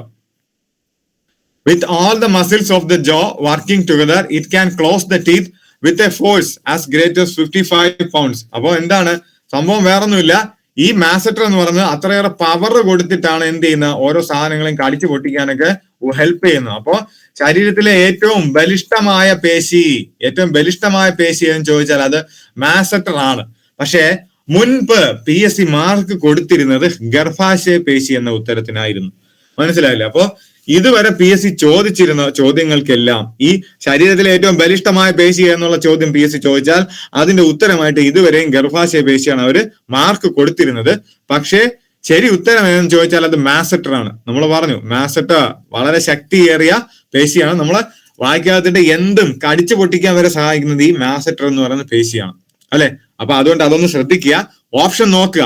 ഓപ്ഷനിൽ ഈ രണ്ടെണ്ണവും, ഓപ്ഷനിൽ യൂട്ടറസ് എന്നതും അതോടൊപ്പം തന്നെ മാസെറ്റർ എന്നതും ഉണ്ടെങ്കിൽ ക്വസ്റ്റ്യൻ ക്യാൻസൽ ആയി പോകും. വേറെ ഒന്നും നോക്കണ്ട. മനസ്സിലായല്ലേ? സിമ്പിൾ ആണ്. ഇനി അടുത്ത ചോദ്യം, ഏറ്റവും കൂടുതൽ ചലനശേഷിയുള്ള പേശി ഏത്? ഏറ്റവും കൂടുതൽ ചലനശേഷിയുള്ള പേശി ഏതാണ്? കൺപോളകളുടെ പേശി. കറക്റ്റ് ആണ്. ഏറ്റവും കൂടുതൽ ചലനശേഷിയുള്ള പേശിയാണ് കൺപോളകളുടെ പേശി. എന്നാൽ ജീവിതകാലം മുഴുവൻ നിർത്താതെ ചലിക്കുന്ന പേശി ഏതാ? ജീവിതകാലം മുഴുവൻ നിർത്താതെ ചലിച്ചുകൊണ്ടേ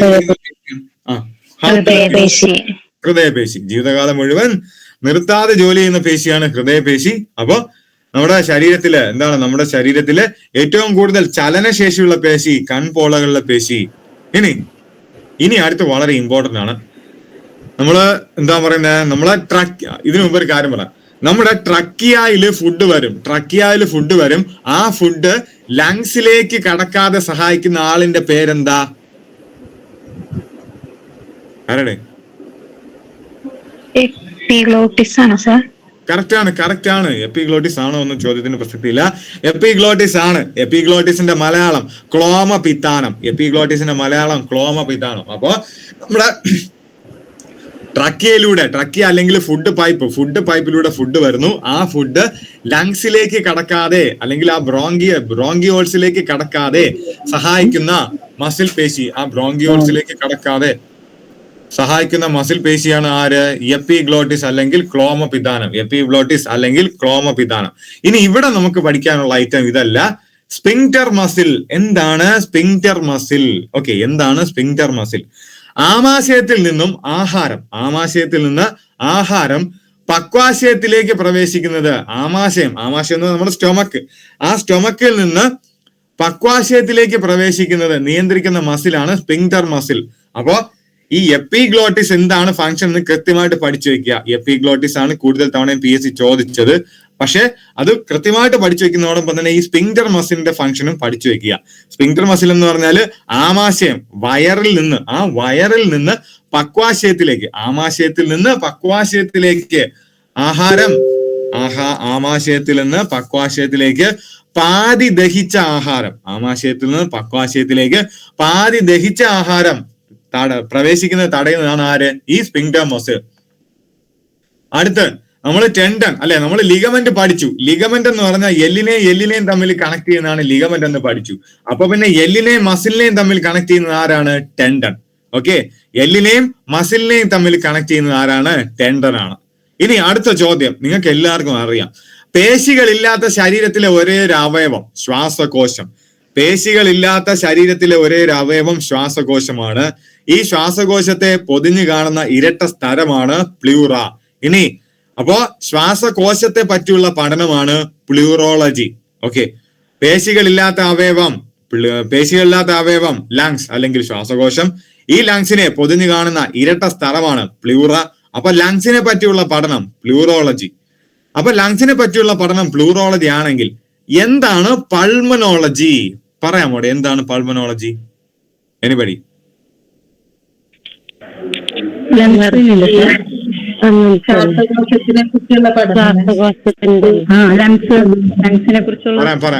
പറയാം. അപ്പൊ ലങ്സിനെ പറ്റിയുള്ള പഠനമാണ് പ്ലൂറോളജി. ഓക്കെ, പ്ലൂറോളജി എന്ന് പറഞ്ഞാൽ പ്ലൂറ ലങ്സിന്റെ പുറത്തെ ആവരണം, ഇരട്ട സ്ഥലമുള്ള ആവരണം പ്ലൂറ. അപ്പോ ലങ്സിനെ പറ്റിയുള്ള പഠനം പ്ലൂറോളജി.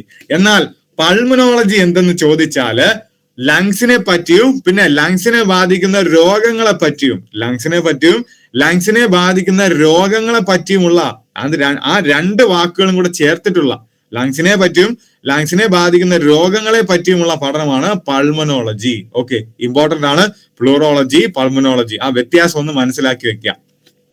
ഓക്കെ, ഇനി ജീവിതകാലം മുഴുവൻ ഒരുപോലെ പ്രവർത്തിക്കുന്ന പേശിയാണ് ഹൃദയപേശി. ജീവിതകാലം മുഴുവൻ ഒരുപോലെ നിർത്താതെ പ്രവർത്തിക്കുന്ന പേശിയാണ് ഏത്? ഹൃദയപേശി. ഈ ഹൃദയപേശി മയോസൈറ്റ് എന്ന കോശം കൊണ്ടാണ് നിർമ്മിച്ചിരിക്കുന്നത്. ഹൃദയപേശി മയോസൈറ്റ് എന്ന കോശം കൊണ്ടാണ് നിർമ്മിച്ചിരിക്കുന്നത്. ഇത് പഠിക്കുക. ഹൃദയപേശി എന്ത് കോശം കൊണ്ട്? മയോസൈറ്റ്. അടുത്ത് നമ്മൾ തലച്ചോറ് പഠിച്ചപ്പോ പറഞ്ഞതാ, തലച്ചോറിലെ പ്രേരക ന്യൂറോണുകളുടെ നാശം മൂലം പേശികൾ അയവില്ലാതാകുന്ന ഒരു രോഗമാണ് പാർക്കിൻസൺ രോഗം. പാർക്കിൻസൺ രോഗം അല്ലെങ്കിൽ ഷേക്കിംഗ് പാൾസി ഡിസീസ് എന്ന് നമ്മൾ പറഞ്ഞു. പാർക്കിൻസൺ രോഗം അല്ലെങ്കിൽ ഷേക്കിംഗ് പാൾസി ഡിസീസ് പറഞ്ഞ കാര്യമാണ്. അടുത്തത് ശ്രദ്ധിക്കുക, അടുത്തത് വളരെ ഇമ്പോർട്ടന്റ് ആണ്. ഓക്കെ, വളരെ ഇമ്പോർട്ടന്റ് ആണ്, ശ്രദ്ധിച്ചിരിക്കുക. ശിശുക്കളുടെ പേശികളിൽ കാണപ്പെടുന്ന മാംസ്യം കുട്ടികൾ എന്ന് പറഞ്ഞാൽ ബേബി അല്ലെ, ശിശുക്കൾ, ഇൻഫാന്റ്. അപ്പോ ശിശുക്കളുടെ പേശികളിൽ കാണപ്പെടുന്ന മാംസ്യമാണ് ഓസിൻ. ശിശുക്കളുടെ പേശികളിൽ കാണപ്പെടുന്ന മാംസ്യമാണ് ഓസിൻ. ശിശുക്കളുടെ പേശികളിൽ കാണപ്പെടുന്ന പ്രോട്ടീൻ ആണ് ഓസിൻ. തെറ്റിക്കരുത് ഒരിക്കലും. ഇതൊക്കെ റാങ്ക് മേക്കിംഗ് ഐറ്റം ആയിട്ട് വരാൻ പോകുന്ന ഐറ്റം, അതുകൊണ്ടാണ്. ഓക്കെ, അതൊക്കെ എന്ത് ചെയ്യുക, കൃത്യമായിട്ട് പഠിക്കുക. ശിശുക്കളുടെ പേശികളിൽ കാണപ്പെടുന്ന മാംസ്യം ഓസിൻ ആണ്.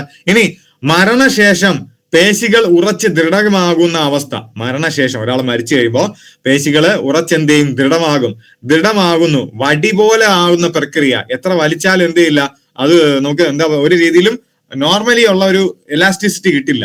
അപ്പൊ അങ്ങനെ കംപ്ലീറ്റ്ലി റിജിഡ് ആകുന്ന ഒരു അവസ്ഥ, അങ്ങനെ റിജിഡ് ആകുന്ന ദൃഢമാകുന്ന അവസ്ഥയാണ് റിഗർ മോർട്ടിസ്. മരണശേഷം പേശികൾ ഉറച്ച് ദൃഢമാകുന്നത് മൂലം ശരീരം വടി പോലെ ആയി മാറുന്ന പ്രക്രിയയാണ് റിഗർ മോർട്ടിസ്. അങ്ങനെയാണെങ്കിൽ ഒരു വ്യക്തി മരിച്ച് എത്ര മണിക്കൂറിനുള്ളിൽ കണ്ണുമാറ്റൽ 24 മണിക്കൂർ കോർണിയ മാറ്റി വെക്കണം, പറയാമോ? ഓക്കെ, കറക്റ്റ് ആണ്, 24. ഒരു വ്യക്തി മരിച്ച് 24 മണിക്കൂറിനുള്ളിൽ അയാളുടെ ശരീരത്തിൽ നിന്ന് കോർണിയ റിമൂവ് ചെയ്ത് മറ്റൊരു വ്യക്തിക്ക് വെക്കണം. ഇനി അടുത്ത പേശി നിയന്ത്രണം. ശ്രദ്ധിക്കുക, ഈ ഒരു ബോക്സിൽ ഇട്ടിരിക്കുന്ന ഐറ്റം വളരെ ഇമ്പോർട്ടന്റ് ആണ്, ശ്രദ്ധിക്കുക. ഓക്കെ, അപ്പോ അവസാനത്തെ പോയിന്റ് ഞാൻ വായിക്കാം. പേശികളുടെ പ്രവർത്തനത്തെ നിയന്ത്രിക്കുന്ന ജീവകമാണ് ജീവകം B1. പേശികളുടെ പ്രവർത്തനത്തെ നിയന്ത്രിക്കുന്ന ജീവകമാണ് ജീവകം B1 അല്ലെങ്കിൽ തയാമിൻ. ഈ ജീവകം B1 അല്ലെങ്കിൽ തയാമിൻ, ഇതിനെപ്പറ്റി ഞാൻ ക്ലാസ് എടുത്തിട്ടില്ല, പക്ഷെ ഞാൻ പറഞ്ഞായിരുന്നു.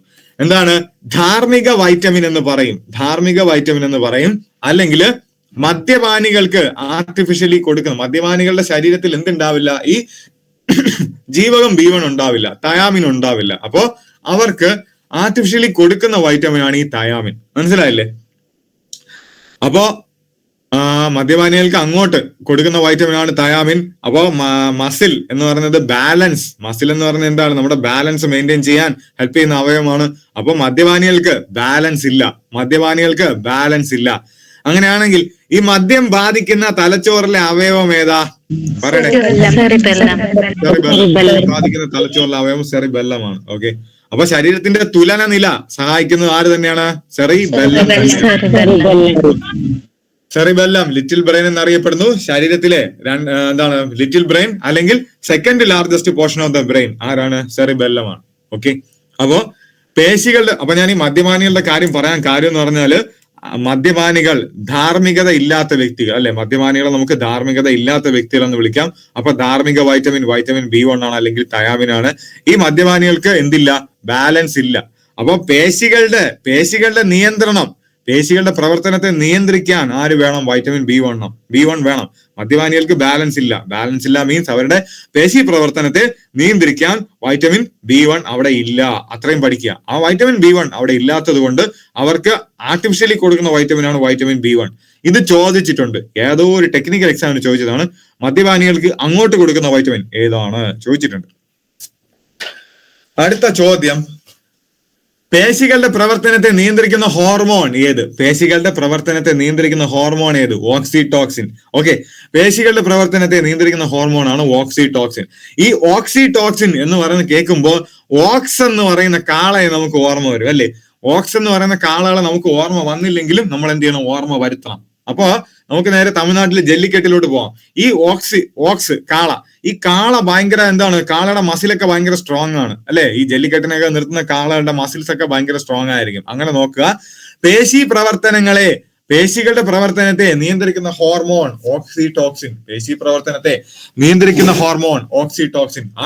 തമിഴ്നാട്ടിലെ ജല്ലിക്കെട്ടിലെ കാളകളെ ഓർത്താൽ മതി. കാളകൾ ഭയങ്കര സ്ട്രോങ് മസിലുള്ള ജീവി അല്ലെ? അപ്പോ ഓക്സിറ്റോക്സിൻ പേശികളുടെ പ്രവർത്തനത്തെ നിയന്ത്രിക്കുന്ന ഹോർമോൺ ഓക്സിറ്റോക്സിൻ. ഇനി പേശികളുടെ പ്രവർത്തനത്തെ നിയന്ത്രിക്കുന്ന ലോഹം ഏതാ? കാൽസ്യം. പേശികളുടെ പ്രവർത്തനത്തെ നിയന്ത്രിക്കുന്ന ലോഹം ഏതാ? കാൽസ്യമാണ്. ഇത് പഠിച്ചേ പറ്റൂ. പേശികളുടെ പ്രവർത്തനത്തെ നിയന്ത്രിക്കുന്ന ലോഹം കാൽസ്യം. അപ്പൊ നമ്മുടെ എല്ലുകൾക്ക് ആവശ്യമാണ് കാൽസ്യം. മനസ്സിലായില്ലേ? എല്ലുകൾക്ക് ആവശ്യമാണ് കാൽസ്യം. അതുപോലെ തന്നെ പേശികളുടെ പ്രവർത്തനത്തെ നിയന്ത്രിക്കുന്ന ലോഹവും ഏതാണ്? കാൽസ്യമാണ്. അടുത്ത വളരെ ഇമ്പോർട്ടന്റ് ആണ് പേശിക്ലമം. നമ്മൾ ഒരുപാട് എക്സസൈസ് ചെയ്യും അല്ലെ, ജിമ്മിലൊക്കെ പോയി ഒരുപാട് എക്സസൈസ് ചെയ്യും, അല്ലെങ്കിൽ ഒരുപാട് ദിവസം ജോലിയൊന്നും ചെയ്യാതെ ഇരുന്നിട്ട് പെട്ടെന്ന് ഒരു ദിവസം ചാടിക്കയറി ജോലി ചെയ്യും. അപ്പൊ മസിൽ പെയിൻ ഉണ്ടാവും. അങ്ങനെ മസിൽ പെയിൻ ഉണ്ടാവുന്നതിന്റെ കാരണം എന്ന് പറഞ്ഞാല് അവിടെ അനറോബിക് റെസ്പിറേഷൻ നടക്കും. ഓക്സിജന്റെ അഭാവത്തിലുള്ള റെസ്പിറേഷൻ നടക്കും. അനറോബിക് റെസ്പിറേഷൻ, ഓക്സിജന്റെ അഭാവത്തിലുള്ള റെസ്പിറേഷൻ നടക്കും. അങ്ങനെ ആ ഓക്സിജന്റെ അഭാവത്തിലുള്ള റെസ്പിറേഷൻ നടക്കുന്നതനുസരിച്ച് അവിടെ ലാക്റ്റിക് ആസിഡ് ഫോം ചെയ്യും. മനസ്സിലായില്ലേ? അങ്ങനെ ഓക്സിജന്റെ അഭാവത്തിലുള്ള റെസ്പിറേഷൻ നടക്കുന്നതിന്റെ മൂലമായിട്ട് ലാക്റ്റിക് ആസിഡ് ഫോം ചെയ്യും. അങ്ങനെ ലാക്റ്റിക് ആസിഡ് ഫോം ചെയ്യുമ്പോൾ എന്തുണ്ടാവുന്ന? പേശിക്ലമം. ഓക്കെ, ലാക്റ്റിക് ആസിഡ് ഫോം ചെയ്യും. അങ്ങനെ ഓക്സിജന്റെ അഭാവത്തിൽ റെസ്പിറേഷൻ നടക്കുന്ന അവസരത്തിൽ എന്ത് ചെയ്യും? പേശിക്ലമം ഉണ്ടാവും. അങ്ങനെ പേശിക്ലമം അല്ലെങ്കിൽ ആ മസിൽ പെയിൻ ഉണ്ടാവുന്നതിന്റെ കാരണം ലാക്റ്റിക് ആസിഡ് ഫോർമേഷൻ ആണ് ഈ പേശിക്ലമം എന്ന് പറയുന്ന സംഭവം ഉണ്ടാവാനുള്ള കാരണം. ഇത് ചോദിച്ചിട്ടുള്ള ചോദ്യമാണ്. പേശിക്ലമം ഉണ്ടാവുന്നതിന് കാരണം എന്ത്? ലാക്റ്റിക് ആസിഡ് ചോദിച്ചിട്ടുണ്ട്. ഓക്കെ, അടുത്തത് പേശി സങ്കോചം രേഖപ്പെടുത്താൻ ഉപയോഗിക്കുന്ന ഉപകരണം കൈമോഗ്രാഫ് ആണ്. പേശി സങ്കോചം രേഖപ്പെടുത്താൻ ഉപയോഗിക്കുന്ന ഉപകരണം കൈമോഗ്രാഫ്. അടുത്ത് പേശികളുടെ നിറത്തിന് കാരണം നമ്മൾ പറഞ്ഞു മയോഗ്ലോബിൻ. ഇനി വളരെ ഇമ്പോർട്ടന്റ് ആയിട്ടുള്ള ഒരു ചോദ്യം ഇതാണ്: പേശികൾക്ക് ആവശ്യമായ ഓക്സിജൻ സംഭരിക്കുന്ന മാംസ്യം മയോഗ്ലോബിൻ. പേശികൾക്ക് ആവശ്യമായ ഓക്സിജൻ സംഭരിക്കുന്ന ഒരു മാംസ്യം മയോഗ്ലോബിൻ. ഇത് ഇതുവരെ PSC ഇങ്ങനെ ഈ ചോദ്യം ചോദിച്ചിട്ടില്ല. മനസ്സിലല്ലേ? ഈ ചോദ്യം ഇതുവരെ PSC ചോദിച്ചായിട്ട് കണ്ടിട്ടില്ല. ചോദിച്ച റാങ്ക് മേക്കിംഗ് ആണ്. പേശികൾക്ക് ആവശ്യമായ ഓക്സിജൻ സംഭരിക്കുന്ന ഒരു മാംസ്യമാണ് ഏത്? മയോഗ്ലോബിൻ. ഇനി അപ്പൊ നമ്മൾ മസിൽ എന്ന് പറയുന്ന പോർഷൻ എന്ത് ചെയ്തു? തീർത്തിട്ടുണ്ട് അല്ലെ? മസിൽ എന്ന് പറയുന്ന പോർഷൻ തീർത്ത സ്ഥിതിക്ക് നമുക്ക് എങ്ങോട്ട് പോകാടെ? മസിൽ എന്ന് പറയുന്ന പോർഷൻ തീർത്ത സ്ഥിതിക്ക് നമുക്ക് വൈറ്റമിൻസിലോട്ട് പോവാം. ഓക്കെ, മസിൽ തീർത്തിട്ടുണ്ട്, വൈറ്റമിൻസിലോട്ട് പോവാം. ഇത്രയും ഓക്കെ ആണ്? ഇതുവരെ പറഞ്ഞത് ഓക്കെ ആണോ? ഒന്ന് പറഞ്ഞേ, ഓക്കെ ആണോ? എന്തെങ്കിലും ഡൗട്ട് ഉണ്ടോ? ഓക്കെ, അങ്ങനെയാണെങ്കിൽ നമ്മൾ വൈറ്റമിൻസിലോട്ട് പോവാണ്. നമ്മൾ വൈറ്റമിൻസ് എന്ന് പറഞ്ഞാൽ എന്താണ്? നമ്മുടെ ശരീരത്തിന്റെ പ്രവർത്തനങ്ങൾക്ക് ഏറ്റവും വേണ്ടവയാണ് വൈറ്റമിൻസ് അല്ലെങ്കിൽ ജീവകങ്ങൾ. ഒരുപാടൊന്നും വേണ്ട, പക്ഷെ കുറച്ച് മതി. പക്ഷെ അവ ഇല്ലെങ്കിലാണ് ഏറ്റവും വലിയ ചെറിയ ഒരു എലമെന്റ് ആണ് ഈ വൈറ്റമിൻസ്. അവ ഇല്ലെങ്കിൽ വളരെ വലിയ പ്രശ്നങ്ങൾ ഉണ്ടാവും. മനസ്സിലായില്ലേ? ബാക്കി വൈറ്റമിൻ കണ്ടെത്തിയത് ഫ്രെഡറിക് ഹോപ്കിൻസ് ആണ്. പേര് നൽകിയത് കാസിമർ ഫങ്ക്. വൈറ്റമിൻ കണ്ടെത്തിയത് ഫ്രെഡറിക് ഹോപ്കിൻസ്, പേര് നൽകിയത് കാസിമർ ഫങ്ക്. ഇത് തെറ്റാതെ പഠിക്കുക. വൈറ്റമിൻ കണ്ടെത്തിയത് ഫ്രെഡറിക് ഹോപ്കിൻസ്, പേര് നൽകിയത് കാസിമർ ഫങ്ക്. ഇനി നമ്മളെ ജീവകങ്ങൾ വൈറ്റമിൻസിനെ കൊഴുപ്പിൽ ലയിക്കുന്നവ, ജലത്തിൽ ലയിക്കുന്നവ എന്ന് എന്ത് ചെയ്തിട്ടുണ്ട്? തരം തിരിച്ചിട്ടുണ്ട് അല്ലെ? കൊഴുപ്പിൽ ലയിക്കുന്നവ, ജലത്തിൽ ലയിക്കുന്നവ എന്ന് തരം തിരിച്ചിട്ടുണ്ട്. കൊഴുപ്പിൽ ലയിക്കുന്ന വൈറ്റമിൻസ് ഏതെന്ന് ചോദിച്ചാൽ അതിനൊരു കോഡ് ഇട്ടങ്ങ് പഠിക്കുക. കൊഴുപ്പിൽ ലയിക്കുന്ന വൈറ്റമിൻസ് നമുക്കറിയാം. കൊഴുപ്പ് ശരീരത്തിന് കേടാ അല്ലെ? കൊഴുപ്പ് ശരീരത്തിന് കേടാണ്. KEDA, കൊഴുപ്പ് ശരീരത്തിന് കേടാ. KEDA. അപ്പൊ കൊഴുപ്പിൽ ലയിക്കുന്ന വൈറ്റമിൻ ഏതെന്ന് ചോദിച്ചാൽ കൊഴുപ്പ് ശരീരത്തിന് കേടാ. KEDA. വൈറ്റമിൻ ADEK, കൊഴുപ്പിൽ ലയിക്കുന്നവ കേടാ. KEDA. Okay, vitamin K, vitamin E, vitamin D and vitamin A. ഇനി ജലത്തിൽ ലയിക്കുന്ന വൈറ്റമിൻ ഏത്? ഏതെന്ന് ചോദിച്ചാൽ BC. ADEK അല്ലാത്ത വൈറ്റമിൻ എല്ലാം ജലത്തിൽ ലയിക്കും, BC. അപ്പോ നമുക്ക് അറിയേണ്ട ഈ വൈറ്റമിൻ എയുടെ ശാസ്ത്രനാമമാണ് റെറ്റിനോൾ. നമ്മൾ പറഞ്ഞു റെറ്റിനോൾ, വൈറ്റമിൻ എ. വൈറ്റമിൻ ഡിയുടെ പറഞ്ഞു കാൽസിഫെറോൾ പറഞ്ഞു. വൈറ്റമിൻ ഇ എന്താ? ടോക്കോഫിറോൾ. വൈറ്റമിൻ ഇ ടോക്കോഫിറോൾ ആണെങ്കിൽ വൈറ്റമിൻ കെ ഫില്ലോക്വിനോൺ. വൈറ്റമിൻ കെ എന്താ? ഫില്ലോക്വിനോൺ. അടുത്ത് വൈറ്റമിൻ ബിക്ക് പ്രത്യേകിച്ച് ശാസ്ത്രീയ നാമമൊന്നും ഇല്ല. അതുകൊണ്ട് അതൊരു 5-6 അല്ല, ഒരു 7 പഠിക്കാനുണ്ട്. 1 മുതൽ 12 വരെ എല്ലാം പഠിക്കണ്ട. 13 അല്ലേ സർ? ബിയുടെ 12. 12 അതായത് നമ്മൾ 1, 2, 3 പഠിക്കും, പിന്നെ 4 ഇല്ല, 5 പഠിക്കും, 6 ഉണ്ട്, 7 ഉണ്ട്, 8 ഇല്ല, പിന്നെ 9 ഉണ്ട്, 11 ഇല്ല, 10 ഇല്ല, പിന്നെ 12 ഉണ്ട്. അതാണ് ഞാൻ പറഞ്ഞത് 12 എണ്ണം എന്ന് പറയാനില്ല, ആ 7 എണ്ണേ ഉള്ളൂ ശരിക്കും. അതാണ് ഞാൻ പറഞ്ഞത്. വൈറ്റമിൻ B12 വരെ പഠിക്കണം, എണ്ണം നോക്കുകയാണെങ്കിൽ 12 ഇല്ല, അതുകൊണ്ടാണ് അങ്ങനെ പറഞ്ഞത് കേട്ടോ. ഓക്കെ, അപ്പൊ നമുക്ക് നോക്കാം. കരളിൽ ശേഖരിക്കപ്പെടുന്ന വൈറ്റമിൻ എ നമ്മൾ പറഞ്ഞു. കരളിൽ ശേഖരിക്കപ്പെടുന്ന വൈറ്റമിൻ എ പറഞ്ഞു. കരളിന്റെ പ്രവർത്തനത്തിന് വേണ്ട വൈറ്റമിൻ ഏതാണ്? കെ പറഞ്ഞു അല്ലെ, ആൾറെഡി പറഞ്ഞ കാര്യമാണ്, അതുകൊണ്ട് പഠിക്കാം. അടുത്തത് ജീവകം എ കണ്ടെത്തിയത്. ജീവകം എ കണ്ടെത്തിയത് മാർഗരറ്റ് ഡേവിസ് ആൻഡ് എൽമർ മക്കുലം. ജീവകം എ, വൈറ്റമിൻ എ കണ്ടെത്തിയത് മാർഗരറ്റ് ഡേവിസ് ആൻഡ് എൽമർ മക്കുലം. അടുത്ത പോയിന്റ് നമ്മൾ ആൾറെഡി പറഞ്ഞ പോയിന്റ് ആണ്. സോ ജീവകം എയുടെ പ്രോ വൈറ്റമിൻ ആണ്. ജീവകം എയുടെ പ്രോ വൈറ്റമിൻ ഏത്? Beta carotene. ജീവകം എയുടെ പ്രോ വൈറ്റമിൻ ആണ് ഏത്? Beta carotene. ഇനി ജീവകം എയുടെ പ്രോ വൈറ്റമിൻ ബീറ്റ കരോട്ടിൻ ആണെങ്കിൽ ജീവകം എ നമ്മുടെ ശരീരത്തിൽ ജീവകം എ അടിഞ്ഞുകൂടും അല്ലെ, ആവശ്യത്തിലധികം അടിഞ്ഞുകൂടി ഉണ്ടാകുന്ന രോഗമാണ് ഹൈപ്പർ വൈറ്റമിനോസിസ്. ജീവകം എ ആവശ്യത്തിലധികം അടിഞ്ഞുകൂടി നമ്മുടെ ശരീരത്തിൽ ഉണ്ടാകുന്ന രോഗമാണ് എന്ത്? Hyper vitaminosis. ഇനി മദ്യപാനികളുടെ ശരീരത്തിൽ ഇല്ലാത്ത വൈറ്റമിൻ, മദ്യപാനികളുടെ ശരീരത്തിൽ ഇല്ലാത്ത വൈറ്റമിനാണ് വൈറ്റമിൻ B1 എന്ന് നമ്മൾ പറഞ്ഞു. അപ്പോ കാർബോഹൈഡ്രേറ്റുകളെ ഊർജമാക്കി കൺവേർട്ട് ചെയ്യാൻ സഹായിക്കുന്ന ജീവകം ഏതാണ്? അത് ഈ വൈറ്റമിൻ B1 ആണ്, തയാമിൻ ആണ് അല്ലെ. അതുകൊണ്ടാണ് നമ്മൾ പറയുന്നത് തവിടടങ്ങിയ ഭക്ഷണം, തവിടടങ്ങിയ അരി കഴിക്കുക, തവിടടങ്ങിയ അരി കഴിക്കുക. അതുകൊണ്ടാണ് എന്ത്? തവിടടങ്ങിയ അരി കഴിച്ചാലേ വൈറ്റമിൻ B1 ഉണ്ടാവുള്ളൂ. ഈ വൈറ്റമിൻ B1 ഉണ്ടെങ്കിലേ, തവിടടങ്ങിയ അരിയിലെ വൈറ്റമിൻ B1 ഉള്ളൂ. അതുണ്ടെങ്കിലേ കാർബോഹൈഡ്രേറ്റുകൾ എന്താക്കി മാറ്റാൻ പറ്റുള്ളൂ? ഊർജ്ജമാക്കി മാറ്റാൻ പറ്റുള്ളൂ. ഇല്ലെങ്കിൽ കാർബോഹൈഡ്രേറ്റ് ഇങ്ങനെ ശരീരത്തിൽ അക്യുമുലേറ്റ് ആയി അത് ഷുഗർ ഉണ്ടാവാനൊക്കെ കാരണം ഉണ്ടാവും. അപ്പൊ തവിടടങ്ങിയ ആഹാരം കഴിക്കുക, വൈറ്റമിൻ B1 വേണമെങ്കിൽ. ഇനി തയാമിന്റെ കുറവ് അല്ലെങ്കിൽ വൈറ്റമിൻ B1 കുറവ് മൂലം ഉണ്ടാകുന്ന രോഗമാണ് കോർസാക്കോഫ് സിൻഡ്രോം. ഓക്കെ, എന്താണ് കോർസാക്കോഫ് സിൻഡ്രോം? തയാമിന്റെ കുറവ് മൂലം ഉണ്ടാകുന്ന രോഗമാണ് കോർസാക്കോഫ് സിൻഡ്രോം ഓർ കോർസാക്കോഫ് ഡെമെൻഷ്യ. ഈ നാഡീവ്യവസ്ഥയുടെ തകരാറാണ് രോഗലക്ഷണം. ഈ കോർസാക്കോഫ് സിൻഡ്രോം അല്ലെങ്കിൽ തയാമിന്റെ കുറവ് മൂലം ഉണ്ടാകുന്ന കോർസാക്കോഫ് സിൻഡ്രോം എന്താണ് അതിന്റെ ലക്ഷണം എന്ന് ചോദിച്ചാൽ നാഡീവ്യവസ്ഥയുടെ തകരാറ്. നമ്മൾ അരിത്തവിടിന്റെ കാര്യം പറഞ്ഞു അല്ലേ, അപ്പൊ സൂര്യപ്രകാശത്തിന്റെ സാന്നിധ്യത്തിൽ നശിക്കുന്ന ജീവകം ഏത്? സൂര്യപ്രകാശത്തിന്റെ സാന്നിധ്യത്തിൽ നശിക്കുന്ന ജീവകം എന്ന് ചോദിച്ചാൽ ഏതാണ്? വൈറ്റമിൻ B2 ആണ്. നമ്മൾ B1 പഠിച്ചു. അടുത്ത് B2 റൈബോഫ്ലാവിൻ ആണ് അല്ലെ. B2 riboflavin. ഇത് ഓർമ്മിക്കാൻ ഞാനൊരു കാര്യം പറയാം. ഈ റൈബോഫ്ലാവിൻ എന്ന് നമ്മൾ മലയാളത്തിൽ എഴുതും.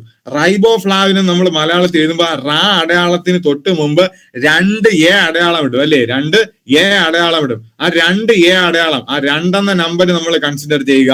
അപ്പൊ 2 A അടയാളം vitamin B2. Vitamin B2 രാസനാമം riboflavin ആണ്.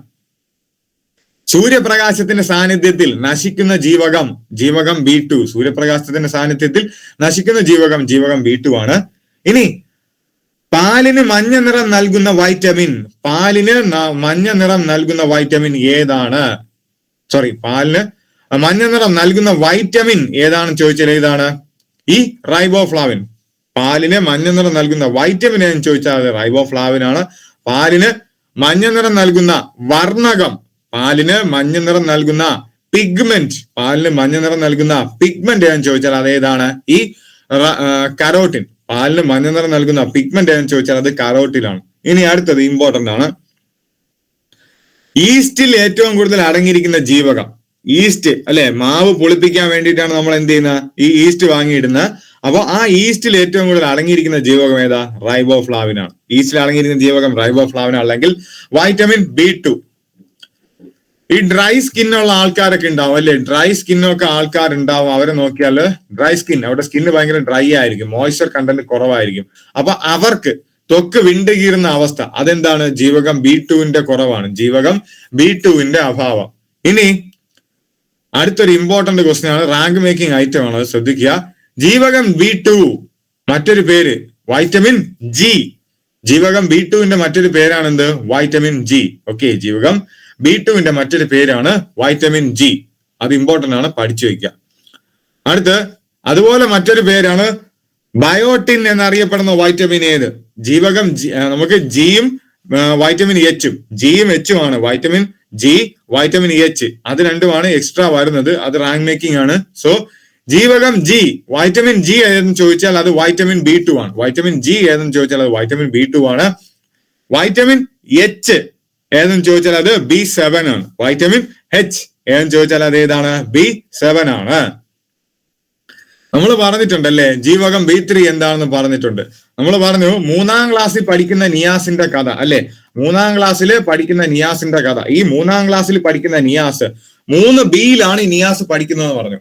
3Bയിലാണ് നിയാസ് പഠിക്കുന്നത്. ആ അവസരത്തിൽ നിയാസ് നിക്കറിട്ടാണ് നടന്നിരുന്നത് അല്ലെ. 3Bയിൽ പഠിക്കുന്ന നിയാസ് നിക്കറിട്ടാണ് നടന്നിരുന്നത്. അപ്പോ എന്താണ് നിയാസിൻ? Nicotinic acid. നിയാസിന്റെ മറ്റൊരു പേരാണ് നിക്കോട്ടിനിക് ആസിഡ്. അപ്പൊ ഇത് ഏതാണെന്ന് ചോദിച്ചാൽ വൈറ്റമിൻ B3 ആണ്. അപ്പൊ 3Bയിൽ പഠിക്കുന്ന നിയാസ് നിക്കറിട്ടാണ് നടന്നത്. അത്രേ ഉള്ളൂ, അതൊക്കെയാണ്.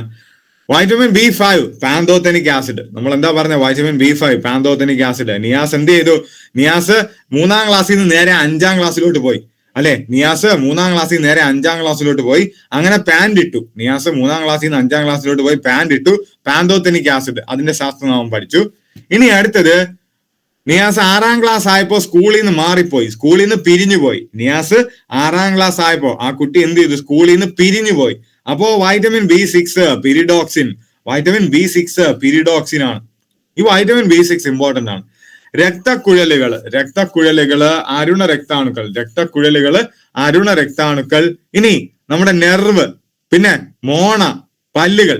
രക്തക്കുഴലുകൾ, white blood cell, then nerve cell, മോണ, പല്ലുകൾ എന്നിവയുടെ ആരോഗ്യത്തിന് ആവശ്യമാണ് ഏത്? ജീവകം B6. ഈ പോയിന്റ്സ് ഒക്കെ ഒന്ന് ജസ്റ്റ് നന്നായിട്ട് പഠിച്ചു വെക്കുക തന്നെ വേണം. ഓക്കെ, അടുത്ത വളരെ ഇമ്പോർട്ടന്റ്, B6 കഴിഞ്ഞാൽ പിന്നെ B7. നമ്മൾ പറഞ്ഞു ബയോട്ടിൻ. ഈ B7 അല്ലെങ്കിൽ ബയോട്ടിൻ അല്ലെങ്കിൽ വൈറ്റമിൻ എച്ച് എന്ന് പറയുന്നത് എലീസ ടെസ്റ്റ്, എയ്ഡ്സ് നിർണ്ണയിക്കുന്നതിന് നടത്തുന്ന ടെസ്റ്റ് ആണ് എലീസ ടെസ്റ്റ്. അപ്പോ എലീസ ടെസ്റ്റിൽ യൂസ് ചെയ്യുന്ന വൈറ്റമിൻ ഏതെന്ന് ചോദിച്ചാൽ അത് വൈറ്റമിൻ എച്ച് ആണ്.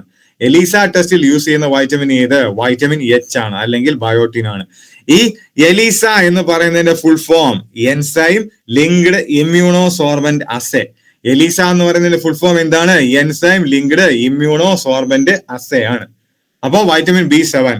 ഇനി B8 ഇല്ല, B9 ഓർമ്മിച്ച് വെക്കാൻ എളുപ്പമാണ്. നമ്മൾ എന്താ ഗർഭിണിയാവുന്ന സ്ത്രീകൾക്ക് അല്ലെ, ഗർഭിണിയാകുമ്പോൾ കൊടുക്കുന്നതാണ് എന്ത്? Vitamin B9. അല്ലെങ്കിൽ ഫോളിക് ആസിഡ്, ഗർഭിണിക്ക് ഫോളിക് ആസിഡ് കൊടുക്കും അല്ലെ, ഗർഭിണിക്ക് ഫോളിക് ആസിഡ് കൊടുക്കും. ഈ ഗർഭം എന്ന് പറഞ്ഞാൽ എത്ര മാസം? 9 മാസം അല്ലെ. ഗർഭിണിക്ക് ഫോളിക് ആസിഡ് കൊടുക്കും, ഗർഭം 9 മാസം. അങ്ങനെ ഓർമ്മിക്കുക. Vitamin B9, folic acid. അപ്പൊ ഈ ചുവന്ന രക്താണുക്കളുടെ നിർമ്മാണം, പുതിയ RBC കോശങ്ങളുടെ നിർമ്മാണം വേഗത്തിലാക്കാനാണ് ഈ ഫോളിക് ആസിഡ് എന്ന് പറഞ്ഞ സാധനം കൊടുക്കുന്നത്. അപ്പൊ B9 കഴിഞ്ഞാൽ പിന്നെ പഠിക്കാനുള്ളത് ഏതാണ്? വൈറ്റമിൻ B12 ആണ് അല്ലെ. വൈറ്റമിൻ B9 കഴിഞ്ഞാൽ പഠിക്കാനുള്ളത് വൈറ്റമിൻ B12 ആണ്. ഈ വൈറ്റമിൻ B12 എന്ന് പറഞ്ഞാല് നമ്മള് എന്താ മഴവെള്ളത്തിൽ നിന്ന് ലഭിക്കുന്ന വൈറ്റമിൻ ആണ് അല്ലെ. വൈറ്റമിൻ B12 മഴവെള്ളത്തിൽ നിന്ന് ലഭിക്കുന്ന വൈറ്റമിൻ. ഇനി ഇത് മാംസത്തിൽ നിന്ന് കിട്ടും. നമ്മൾ കഴിക്കുന്ന മാംസത്തിൽ നിന്ന് എന്ത് ചെയ്യും? ഈ വൈറ്റമിൻ B12 കിട്ടും. അപ്പോ നമ്മുടെ വൈറ്റമിൻ B12ന്റെ സോഴ്സ് ഏതെന്നൊക്കെ ചോദിച്ചാൽ അത് മഴവെള്ളവുമുണ്ട്, പിന്നെ മാംസവുമുണ്ട്. മാംസത്തിലേ ഉള്ളൂ, പച്ചക്കറികളിലൊന്നും ഇല്ല. മനസ്സിലായില്ലേ? മാംസത്തിലേ ഉള്ളൂ, പച്ചക്കറികളിലൊന്നും ഇല്ല. അപ്പൊ അതൊരു ഇമ്പോർട്ടന്റ് ക്വസ്റ്റ്യൻ ആണ്. സസ്യബുക്കുകളിൽ സാധാരണ കാണാറില്ലാത്ത ജീവകം. സസ്യബുക്കുകളിൽ സാധാരണ കാണാറില്ലാത്ത വൈറ്റമിൻ അതേതാണ്? വൈറ്റമിൻ B12 ആണ്. ഓക്കെ. വെജിറ്റേറിയൻസ് സസ്യബുക്ക്, അവരിൽ കാണപ്പെടാത്ത വൈറ്റമിൻ B12 ആണ്. ഇനി ഇമ്പോർട്ടന്റ് ആയിട്ടുള്ള പോയിന്റ് പറയാം. ചൂടാക്കുമ്പോൾ നഷ്ടപ്പെടുന്ന വൈറ്റമിൻ ഏതാണ്? C അല്ലെ. ചൂടാക്കുമ്പോൾ നഷ്ടപ്പെടുന്ന ഏതാണ്? C ആണ്. അപ്പൊ പച്ചക്കറികൾ കുക്ക് ചെയ്യുമ്പോൾ നഷ്ടപ്പെടുന്ന വൈറ്റമിൻ ഏത്? C ആണ്. പച്ചക്കറികൾ കുക്ക് ചെയ്യുക എന്ന് പറയുമ്പോൾ എന്താണ്? ചൂടാക്കുകയാണ്. ചൂടാക്കുമ്പോൾ നഷ്ടപ്പെടുന്നത് C ആണ്. അപ്പൊ ഇത് തിരിഞ്ഞു വായിക്കാൻ വേണ്ടി ഞാൻ ഒരു കാര്യം പറയാം. പച്ചക്കറി കുക്ക് ചെയ്യുകയാണ്. കുക്ക് എന്ന് എഴുതുന്ന സ്പെല്ലിംഗ് എന്താ? COOK. കുക്ക് എന്ന് എഴുതുന്ന സ്പെല്ലിംഗ് എന്താ? COOK ആണ് അല്ലെ. അപ്പൊ അവിടെ സി ആണ്. അപ്പൊ പച്ചക്കറി കുക്ക് ചെയ്യുമ്പോൾ CO ഓക്കെ, അപ്പൊ നഷ്ടപ്പെടുന്ന വൈറ്റമിൻ സി ആണ്. അങ്ങനെയാണെങ്കിൽ തണുപ്പിക്കുമ്പോൾ നഷ്ടമാകുന്ന വൈറ്റമിൻ എ എന്ന ചോദ്യം വന്നിട്ടുണ്ട്. തണുപ്പിക്കുമ്പോൾ നഷ്ടമാകുന്നത് വൈറ്റമിൻ കെ ആണ്. തണുപ്പിക്കുമ്പോൾ നഷ്ടമാകുന്ന വൈറ്റമിൻ കെ ആണ്. ഇനി തണുപ്പിക്കുക എന്ന് പറഞ്ഞാൽ കൂൾ എന്നാണ് സ്പെല്ലിംഗ്. തണുപ്പിക്കുക എന്ന് പറഞ്ഞാൽ കൂൾ എന്നാണ് സ്പെല്ലിംഗ്, അല്ലെ? കൂൾ എന്നാണ് സ്പെല്ലിംഗ്. പക്ഷെ നമ്മുടെ സൗകര്യം അത് COOL ആണ്, നമുക്കറിയാം. പക്ഷെ നമ്മൾ PSC പഠിക്കുന്ന ഉദ്യോഗാർത്ഥികളുടെ സൗകര്യാർത്ഥം അത് KOOL എന്നങ്ങ് എഴുതുക. മനസ്സിലായില്ലേ? കൂൾ KOOL എന്ന് എഴുതുക, PSC പഠിക്കുന്ന ഉദ്യോഗാർത്ഥികളുടെ സൗകര്യാർത്ഥം. അപ്പോൾ തണുപ്പിക്കുമ്പോൾ നഷ്ടമാവുന്നത് കെ. തണുപ്പിക്കുമ്പോൾ നഷ്ടമാവുന്നത് കെ, കൂൾ. ഫില്ലോക്വിനോൺ. തണുപ്പിക്കുമ്പോൾ നഷ്ടമാവുന്നത് കെ ആണ്. കെയുടെ ശാസ്ത്രനാമം ഫില്ലോക്വിനോൺ ആണ്. ഇനി പഴത്തിലും പച്ചക്കറിലും മാത്രമേ വൈറ്റമിൻ സി ഉള്ളൂ. അപ്പൊ അതുകൊണ്ട് അതെന്ത് ഇല്ല, പാലിൽ ഒരിക്കലും കാണപ്പെടില്ല. പഴത്തിലും പച്ചക്കറിലും മാത്രമേ വൈറ്റമിൻ സി ഉള്ളൂ. അതുകൊണ്ട് അത് എവിടെ ഇല്ല, പാലില് കാണപ്പെടുന്നില്ല, അല്ലെ? അങ്ങനെയാണെങ്കിൽ അടുത്ത് വളരെ ഇമ്പോർട്ടന്റ് ആണ്, യുവത്വം നിലനിർത്താൻ സഹായിക്കുന്ന ജീവകം ഏതാണ്?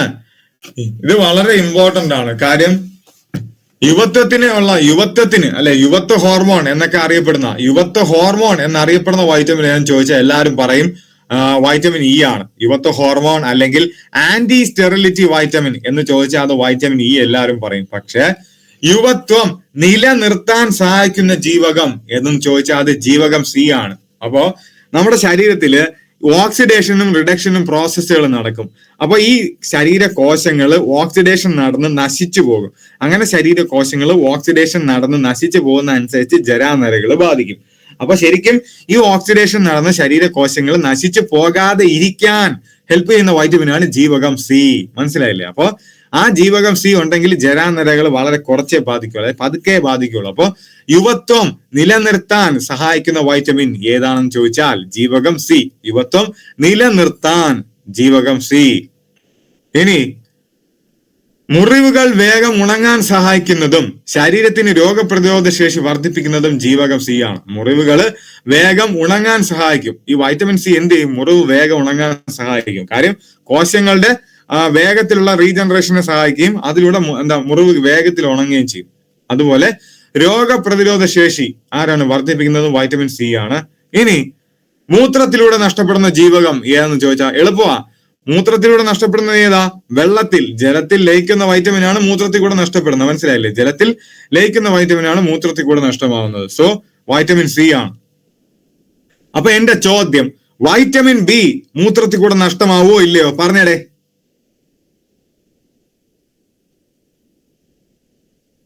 പറയടേ.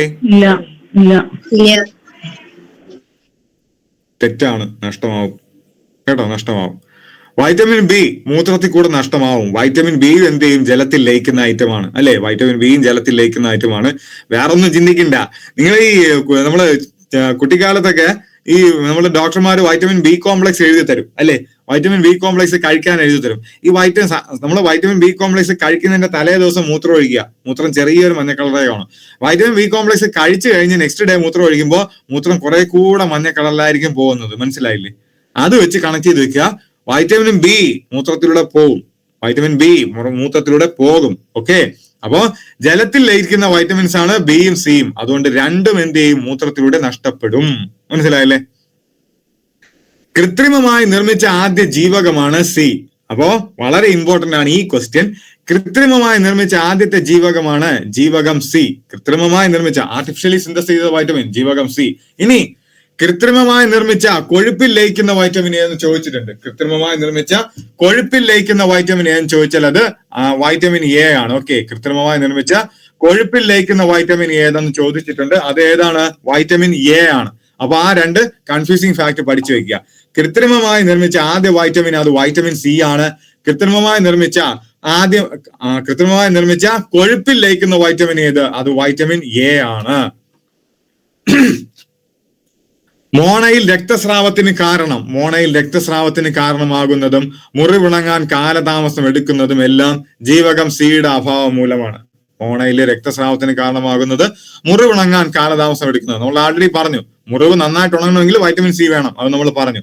ഇനി ത്വക്ക്, മോണ, രക്തകോശങ്ങൾ തുടങ്ങിയവയുടെ ആരോഗ്യത്തിന് വൈറ്റമിൻ സി ആവശ്യമാണ്. ത്വക്ക്, മോണ തുടങ്ങിയവയുടെ ആരോഗ്യത്തിന് വൈറ്റമിൻ സി ആവശ്യമാണ്. ഇനി നമ്മൾ പഠിക്കാൻ പോണതാണ് വൈറ്റമിൻ ഡി, അല്ലെ? വൈറ്റമിൻ ഡി അല്ലെങ്കിൽ കാൽസിഫെറോൾ, വൈറ്റമിൻ ഡി അല്ലെങ്കിൽ കാൽസിഫെറോൾ, ഇത് സൺഷൈൻ വൈറ്റമിൻ ആണ്. സൂര്യപ്രകാശത്തിൽ നിന്ന് നമ്മുടെ സ്കിന്ന്, സൂര്യപ്രകാശത്തിൽ നിന്ന് നമ്മുടെ ത്വക്ക് സിന്തസൈസ് എടുക്കുന്ന വൈറ്റമിൻ ആണ് ഏത്? Vitamin D. അതിന്റെ പേര് കാൽസിഫെറോൾ എന്നാണ്, അതിന്റെ ശാസ്ത്രനാമം കാൽസിഫെറോൾ എന്നാണ്. നമ്മുടെ ശരീരത്തിൽ എത്തുന്ന, നമ്മൾ കഴിക്കുന്ന ആഹാരത്തിലൂടെ നമ്മുടെ ശരീരത്തിൽ എത്തുന്ന കാൽഷ്യം അത് ആഗിരണം ചെയ്യാൻ സഹായിക്കുന്നതാണ് വൈറ്റമിൻ ഡി. അതുകൊണ്ടാണ് അതിനെ കാൽസിഫെറോൾ എന്ന് വിളിക്കുന്നത്, അല്ലെ? ഇനി അടുത്ത ചോദ്യം, പി എസ് സിക്ക് ഒരു ഇഷ്ട ചോദ്യമാണ്, സ്റ്റീറോയിഡ് വൈറ്റമിൻ എന്ന് അറിയപ്പെടുന്നത് ഏത്? പി എസ് സിയുടെ ഇഷ്ട ചോദ്യമാണ്, സ്റ്റീറോയിഡ് വൈറ്റമിൻ എന്ന് അറിയപ്പെടുന്നത് ഏത്? ഈ സ്റ്റീറോയിഡ് എന്ന് ഇംഗ്ലീഷിൽ നിങ്ങൾ എഴുതും. സ്റ്റീറോയിഡ് എന്ന് ഇംഗ്ലീഷിൽ എഴുതുമ്പോ STEROID എന്നാണ് എഴുതുന്നത്, അല്ലേ? സ്റ്റീറോയിഡ് എന്ന് ഇംഗ്ലീഷിൽ എഴുതുമ്പോ STEROID എന്നാണ് എഴുതുന്നത്. അപ്പൊ സ്റ്റീറോയിഡ് എന്ന് എഴുതുന്നതിൽ അവസാനത്തെ അക്ഷരം ഏതാ? ഡി. സ്റ്റീറോയിഡ് എന്ന് എഴുതുമ്പോൾ അവസാനത്തെ അക്ഷരം ഏതാണ്? ഡി. അപ്പോ സ്റ്റീറോയിഡ് വൈറ്റമിൻ എന്നറിയപ്പെടുന്നത് ഏതാണ്ട് ജീവകം ഡി ആണ്.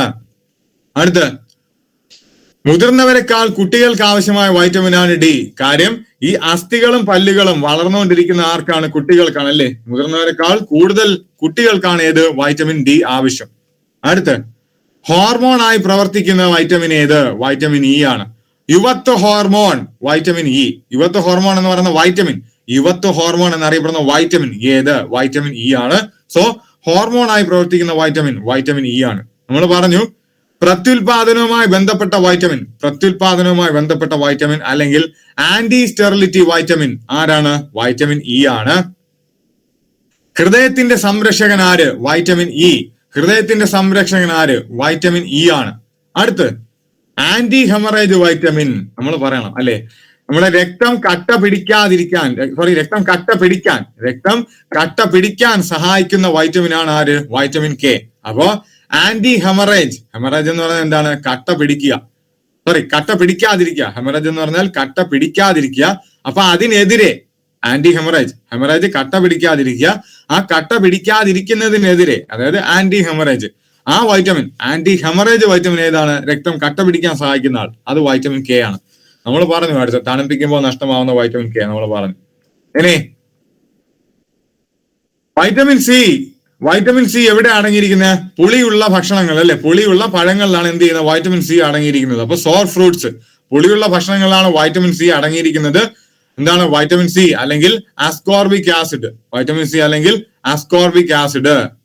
ഓക്കെ, അത് ഓക്കെ ആണെങ്കിൽ വൈറ്റമിൻ എച്ച് നമ്മൾ പറഞ്ഞു. സോ അതിനകത്ത് നമുക്ക് രണ്ട് ഇമ്പോർട്ടന്റ് പോയിന്റ് ഉള്ള ഏതൊക്കെയാ?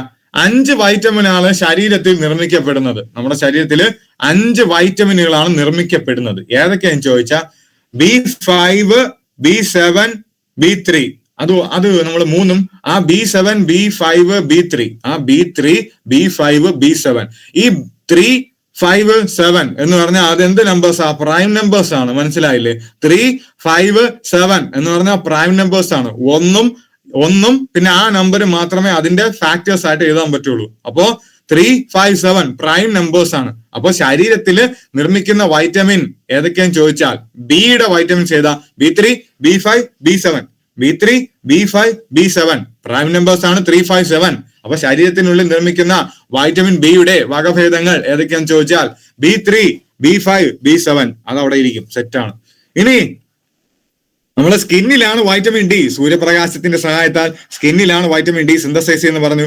ഇനി കരളിലാണ് വൈറ്റമിൻ ഡി, കരളിന്റെ പ്രവർത്തനങ്ങൾക്ക് വൈറ്റമിൻ ഡി ഉൽപ്പാദിപ്പിക്കുന്നു കരള്, അതും പറഞ്ഞു. അപ്പോ നമ്മുടെ ശരീരത്തിൽ ഉൽപ്പാദിപ്പിക്കുന്ന വൈറ്റമിൻ ഏതൊക്കെയാന്ന് ചോദിച്ചാൽ വൈറ്റമിൻ കെ ഉണ്ട്, പിന്നെ സൂര്യപ്രകാശത്തിന്റെ സാന്നിധ്യത്തിൽ സിന്തസൈസ് ചെയ്യുന്ന വൈറ്റമിൻ ഡി ഉണ്ട്, പിന്നെ 3 എന്താണ്? ബിയുടെ 3 പ്രൈം നമ്പേഴ്സ് ഏതൊക്കെയാ? 3, 5, 7 അത്രയും. അടുത്ത് ബാക്ടീരിയകൾ നമ്മുടെ കുടലിലാണ് നമ്മുടെ ശരീരത്തിന് ആവശ്യമായിട്ടുള്ള ബാക്ടീരിയകൾ ഉണ്ടാവുന്നത്, അല്ലെ? കുടലിലാണ് ശരീരത്തിന് ആവശ്യമായിട്ടുള്ള ബാക്ടീരിയ. അപ്പൊ ബാക്ടീരിയകളുടെ പ്രവർത്തന ഫലമായിട്ടാണ് ഏത്? നമ്മുടെ ബയോട്ടിൻ എന്ന് പറഞ്ഞാൽ B7, പിന്നെ പാന്തോതെനിക് ആസിഡ് B5, ജീവകം കെ ഒക്കെ ഉൽപ്പാദിപ്പിക്കുന്ന ബാക്ടീരിയകളുടെ പ്രവർത്തനമായി ചെറുകുടലിൽ ഉൽപ്പാദിപ്പിക്കപ്പെടുന്ന വൈറ്റമിൻ ആണ് ഇത്? ബയോട്ടിൻ, പാന്തോതെനിക് ആസിഡ്, ജീവകം കെ. ഇനി നമ്മൾ ഈ വൈറ്റമിൻസിന്റെ പേരൊക്കെ നമ്മൾ പഠിച്ചു, അല്ലെ? വൈറ്റമിൻസിന്റെ പേരൊക്കെ നമ്മൾ പഠിച്ചു. അതില് ഇതുവരെ പറയാത്ത ഒരാളെ ഉള്ളൂ, അത് വൈറ്റമിൻ A1 A2 മാത്രമാണ്. വൈറ്റമിൻ A1 A2 മാത്രമാണ് നമ്മൾ പറയാത്ത. അതൊന്ന് പറയാം. ജീവകം A1 റെറ്റിനോൾ. ജീവകം A1 എന്താണ്? റെറ്റിനോൾ ആണ് അല്ലെ. ജീവകം A1 റെറ്റിനോൾ നമുക്കറിയാം. ഈ വൈറ്റമിൻ എ ഏതിലാ കാണുന്നത്? പാല്, മുട്ട, ക്യാരറ്റ്, ഏത്തപ്പഴം. പാല്, മുട്ട, ക്യാരറ്റ്, ഏത്തപ്പഴം. ഇതൊക്കെ എന്ത് ചെയ്യുക? കൃത്യമായിട്ട് പഠിക്കുക. നിങ്ങൾക്ക് അല്ലെങ്കിൽ അറിയാം, നമ്മൾ സ്കൂൾ ക്ലാസ്സിൽ പഠിച്ചു വരുന്നതാണ്. വൈറ്റമിൻ എ കാണപ്പെടുന്ന എന്തിലാണ്? പാല്, മുട്ട, ക്യാരറ്റ്, ഏത്തപ്പഴം. ഇനി അപ്പൊ വൈറ്റമിൻ A1 ആണ് റെറ്റിനോൾ. A1 retinol. അതിന്റെ അപര്യാപ്തത രോഗമാണ് നൈറ്റ് ബ്ലൈൻഡ്നെസ്സും കെരട്ടോമലേഷ്യയും. വൈറ്റമിൻ A1 അല്ലെങ്കിൽ റെറ്റിനോൾ അതിന്റെ അപര്യാപ്തത രോഗമാണ് നിശാന്തത, നൈറ്റ് ബ്ലൈൻഡ്നെസ്, ദെൻ കെരട്ടോമലേഷ്യ. ഇനി വൈറ്റമിൻ A2 അല്ലെ. വൈറ്റമിൻ A2 എന്താണ്? Dihydroxy retinol. ആ വൈറ്റമിൻ A2 എന്ന് പറയുമ്പോൾ തന്നെ ഡൈ എന്ന് പറയുന്ന നമ്പർ ഉണ്ട് അല്ലെ. 2 എന്ന് പറയുമ്പോൾ തന്നെ ഡൈ എന്ന് പറയുന്ന നമ്പർ ഉണ്ട്. അപ്പൊ 2 ഡൈഹൈഡ്രോക്സി റെറ്റിനോൾ. ഈ vitamin A2 dihydroxy retinol. So ആ ഡൈഹൈഡ്രോക്സി റെറ്റിനോൾ അതിന്റെ അഭാവത്തിൽ ഉണ്ടാകുന്ന രോഗമാണ് സീറോതാൽമിയ. ഡൈഹൈഡ്രോക്സി റെറ്റിനോൾ അതിന്റെ അഭാവത്തിൽ ഉണ്ടാകുന്ന രോഗമാണ് സീറോതാൽമിയ. സീറോതാൽമിയ എന്ന് പറഞ്ഞാൽ എന്താണ്? കണ്ണിലെ ഈർപ്പം, കണ്ണിന്റെ കണ്ണിലെ ഈർപ്പം നഷ്ടമാവുന്ന അവസ്ഥയാണ് എന്ത്? സീറോതാൽമിയ. അപ്പൊ ഈ ഡൈഹൈഡ്രോക്സി റെറ്റിനോൾ എവിടെയൊക്കെ കാണും? ഡൈഹൈഡ്രോക്സി റെറ്റിനോള് തവിട്, പാല്, പച്ചക്കറി. ഡൈഹൈഡ്രോക്സി റെറ്റിനോള് തവിട്, പാല്, പച്ചക്കറി. ഇനി വൈറ്റമിൻ B1 നമ്മൾ പറഞ്ഞു അത് തയാമിനാണ്. തവിട്, കടല, പാല്, മുട്ട. നമ്മൾ ഈ വൈറ്റമിൻ B1 നോക്കിയാണെങ്കിൽ വൈറ്റമിൻ B കംപ്ലീറ്റ് നോക്കുകയാണെങ്കിൽ തവിട്, പാല്, പച്ചക്കറി, തവിട്, പാല്, പച്ചക്കറി എല്ലാത്തിലും എന്തുണ്ട്? വൈറ്റമിൻ B ഉണ്ട്. അപ്പൊ അത് പഠിക്കണ്ട, അത്രയും എന്താ സ്ട്രെസ് ചെയ്ത് പഠിക്കണ്ട. ആ വൈറ്റമിൻ B1 രോഗങ്ങൾ മാത്രം നോക്കിയാൽ മതി. ഓക്കെ. അപ്പൊ വൈറ്റമിൻ B1 ബെറി ഇത് പഠിച്ച് തന്നെ എടുക്കണം, അല്ലാതെ കണക്ട് ചെയ്യാൻ പറ്റിയ ഐറ്റങ്ങളൊന്നും ഇല്ല. അതുകൊണ്ട് പഠിച്ച് തന്നെ എടുക്കണം. Vitamin B1 berry. Okay. Vitamin B1 berry. അടുത്ത വൈറ്റമിൻ B2. വൈറ്റമിൻ B2 ഒരു 5 മിനിറ്റൂടെ സമയം എനിക്ക് വേണം കേട്ടോ. ഒരു 5 മിനിറ്റൂടെ സമയം വേണം. സോ വൈറ്റമിൻ B2 എന്ന് പറഞ്ഞാൽ നമ്മൾ പറഞ്ഞു റൈബോഫ്ലാവിൻ ആണ്. വൈറ്റമിൻ B2 റൈബോഫ്ലാവിൻ ആണ് നമ്മൾ പറഞ്ഞു. അത് റൈബോ. ആ റൈബോ എന്ന് എഴുതുമ്പോൾ 2 A അടയാളമുണ്ട്. അത് വെച്ച് വൈറ്റമിൻ B2 റൈബോഫ്ലാവിൻ. അപ്പോ റൈബോഫ്ലാവിന്റെ അഭാവം മൂലം ഉണ്ടാകുന്നത് ആ റൈബോഫ്ലാവിനോസിസ്. ആ റൈബോഫ്ലാവിന്റെ അഭാവം മൂലം ആ റൈബോഫ്ലാവിനോസിസ് ആണ്. ഇനി നിയാസിൻ അല്ലെ. നിയാസിൻ നമ്മുടെ B3 ആണ് നിയാസിൻ. നിയാസിന് പെല്ലഗ്ര എന്ന് പറഞ്ഞാൽ എന്താ? മോണെ ബാധിക്കുന്ന അസുഖമാണ്, മോണ വീക്കം, pellagra. So niacin pellagra cheilosis. ഇനി പാന്തോതെനിക് ആസിഡ് എന്ന് പറഞ്ഞാൽ എന്താണ്? Vitamin B5. Pantothenic acid vitamin B5 ആണ്. വൈറ്റമിൻ B5 എന്താ വരുന്നത്? പാന്തോതെനിക് ആസിഡ് ഇല്ലെങ്കിൽ, വൈറ്റമിൻ B5 ഇല്ലെങ്കിൽ പാരസ്തേസിയ എന്ന് പറഞ്ഞ അസുഖമാണ് വരുന്നത്. പാന്തോതെനിക് ആസിഡ് ഇല്ലെങ്കിൽ പാരസ്തേസിയ. ആ പ്രൊനൗൺസിയേഷൻ വെച്ച് കിട്ടും. പാന്തോതെനിക് ആസിഡ്, പാരസ്തേസിയ, അങ്ങനെ പഠിച്ചാൽ മതി. അടുത്ത് പിരിഡിക്സിൻ. വൈറ്റമിൻ B6 ആണ് പിരിഡിക്സിൻ. അതെന്താ? നമ്മൾ പറഞ്ഞു ഡെർമറ്റൈറ്റിസ്, സ്കിന്നിനുണ്ടാകുന്ന ചെറിയ cancer, dermatitis. Then microcytic anaemia. അപ്പോ ഡെർമറ്റൈറ്റിസ്, സ്കിന്നിനുണ്ടാകുന്ന ക്യാൻസർ, പിന്നെ മൈക്രോസൈറ്റിക് അനീമിയ. ഏതാണ്? പിരിഡിക്സിൻ. ഇനി ബയോട്ടിൻ വൈറ്റമിൻ H അല്ലെങ്കിൽ B7. Biotin seborrhoea. ബയോട്ടിന്റെ അഭാവം മൂലം സെബോറിയ. വൈറ്റമിൻ B9 പറഞ്ഞു. വൈറ്റമിൻ B9 എന്ന് പറയുന്നത് എന്താണ്? നമ്മള് ഫോളിക് ആസിഡ് ആണ്. രക്തകോശങ്ങൾ ഉൽപ്പാദിപ്പിക്കാനാണ്. അപ്പൊ രക്തകോശങ്ങൾ ഉൽപ്പാദിപ്പിക്കാതിരുന്നാൽ വിളർച്ച ഉണ്ടാകും. വിളർച്ചയുടെ പേരാണ്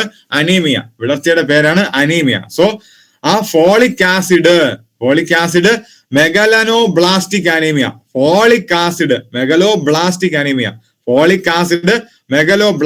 അനീമിയ. അടുത്ത് ജീവകം B12ന്റെ ശാസ്ത്രനാമം, B12ന്റെ രാസനാമം സയാനോകൊബാലമിൻ. അതായത് മാംസത്തിൽ നിന്ന് മാത്രം കിട്ടുന്ന വൈറ്റമിൻ സയാനോകൊബാലമിൻ. ഇനി മഴവെള്ളത്തിൽ കാണപ്പെടുന്ന വൈറ്റമിൻ സയാനോകൊബാലമിൻ. ഇനി ഈ സയാനോകൊബാലമിനിൽ അടങ്ങിയിരിക്കുന്ന ലോഹം ഏതെന്ന് ചോദിച്ചിട്ടുണ്ട്. സയാനോകൊബാലമിനിൽ അടങ്ങിയിരിക്കുന്ന ലോഹമാണ് കൊബാൾട്ട്. സയാനോകൊബാലമിനിൽ അടങ്ങിയിരിക്കുന്ന ലോഹമാണ് കൊബാൾട്ട്. ഓക്കെ. അപ്പൊ ഈ സയാനോകൊബാലമിന്റെ അഭാവം കാരണം ഉണ്ടാകുന്ന രോഗമാണ് പെർണീഷ്യസ് അനീമിയ. നമ്മുടെ സയാനോ കൊബാലമിൻ അതിന്റെ അഭാവം മൂലം ഉണ്ടാകുന്ന രോഗമാണ് പെർനീഷ്യസ് അനീമിയ.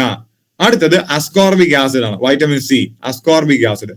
ഈ വൈറ്റമിൻ സി അല്ലെങ്കിൽ അസ്കോർബിക് ആസിഡിന്റെ അഭാവം മൂലം നിങ്ങൾക്കറിയാം സ്കർവി ഉണ്ടാകും. നിങ്ങൾക്കറിയാം ഈ സ്കർവിയുടെ മറ്റൊരു പേരാണ് എന്ത്? രക്തപിത്തം. മനസ്സിലായില്ലേ? സ്കർവിയുടെ മറ്റൊരു പേരാണ് രക്തപിത്തം. അടുത്ത വൈറ്റമിൻ ഡി, നമ്മൾ പറഞ്ഞു വൈറ്റമിൻ ഡിയുടെ ശാസ്ത്രീയ നാമം കാൽസിഫെറോള്. കുട്ടികളിൽ ഉണ്ടാകുന്നു കണ, കാല്, എല്ലുകൾ വളയുന്ന അവസ്ഥയാണ് കണ. അപ്പൊ വൈറ്റമിൻ ഡി അല്ലെങ്കിൽ കാൽസിഫെറോളിന്റെ അഭാവം മൂലം എന്തുണ്ടാവുന്നു? കണ ഉണ്ടാകുന്നുണ്ട്. പിന്നെ ഓസ്റ്റിയോമലേഷ്യ. ഓക്കെ, ഓസ്റ്റിയോമലേഷ്യ കാൽസിഫെറോളിന്റെ അഭാവം കാരണമാണ് ഓസ്റ്റിയോമലേഷ്യ. അടുത്ത വൈറ്റമിൻ ഇ. വൈറ്റമിൻ ഇ നമ്മൾ പറഞ്ഞു ആന്റി സ്റ്റെറിലിറ്റി വൈറ്റമിൻ ആണെന്ന് പറഞ്ഞു അല്ലെ? സ്റ്റെറിലിറ്റി, ആന്റി സ്റ്റെറിലിറ്റി, വന്ധ്യതയ്ക്ക് എതിരെയുള്ള വൈറ്റമിൻ ആണ് വൈറ്റമിൻ ഇ എന്ന് പറഞ്ഞു. അപ്പൊ അത് ഏതൊക്കെയാ? കുതിർത്ത കടല, തേന്, പയറ്, അതുപോലുള്ള എല്ലാം സിങ്ക് കൂടുതലുള്ള കണ്ടന്റ് ഉള്ള ഫുഡുകളാണ് ഏത്? ടോക്കോഫിറോൾ. വൈറ്റമിൻ ഇ, ടോക്കോഫിറോൾ, വന്ധ്യതയ്ക്ക് എതിരെയുള്ള വൈറ്റമിൻ. അടുത്ത് ഫില്ലോക്വിനോൺ അല്ലെങ്കിൽ വൈറ്റമിൻ കെ, തണുപ്പിക്കുമ്പോൾ നഷ്ടമാകുന്നത് വൈറ്റമിൻ കെ, ഫില്ലോക്വിനോൺ. അപ്പോ പെർനീഷ്യസ് അനീമിയ, വൈറ്റമിൻ കെ എന്താ? Pernicious anaemia. വൈറ്റമിൻ കെയും പെർനീഷ്യസ് അനീമിയാണ്. വൈറ്റമിൻ B12 പെർനീഷ്യസ് അനീമിയാണ് അല്ലെ? അപ്പൊ pernicious anaemia, haemorrhage, bleeding. Pernicious anaemia, haemorrhage, bleeding അതെല്ലാം ആരുടെ വകയാണ്? ഈ വൈറ്റമിൻ കെയുടെ വകയാണ്. ഓക്കെ, ഇത് ജസ്റ്റ് അതിന്റെ ആ ഒരു ഫാക്ട് ഇട്ടിട്ടേ ഉള്ളൂ. ഓക്കെ, അപ്പൊ ഇത്രയും നേരം പഠിപ്പിച്ചത് ഓക്കെ അല്ലേടെ? ഇത്രയും നേരം പറഞ്ഞതൊക്കെ ഓക്കെ ആണോ? പറഞ്ഞേടെ. ഓക്കെ ആണ്. അങ്ങനെയാണെങ്കിൽ ഇനി നമുക്ക് ഇതിന്റെ ക്വസ്റ്റ്യൻസ്, ജസ്റ്റ് അതിന്റെ ക്വസ്റ്റ്യൻസ് ഇവിടെ ഒന്ന് ചെയ്യാം. ഓക്കെ ആണോ? നോക്കാം. ഓക്കെ ആണ്. അങ്ങനെയാണെങ്കിൽ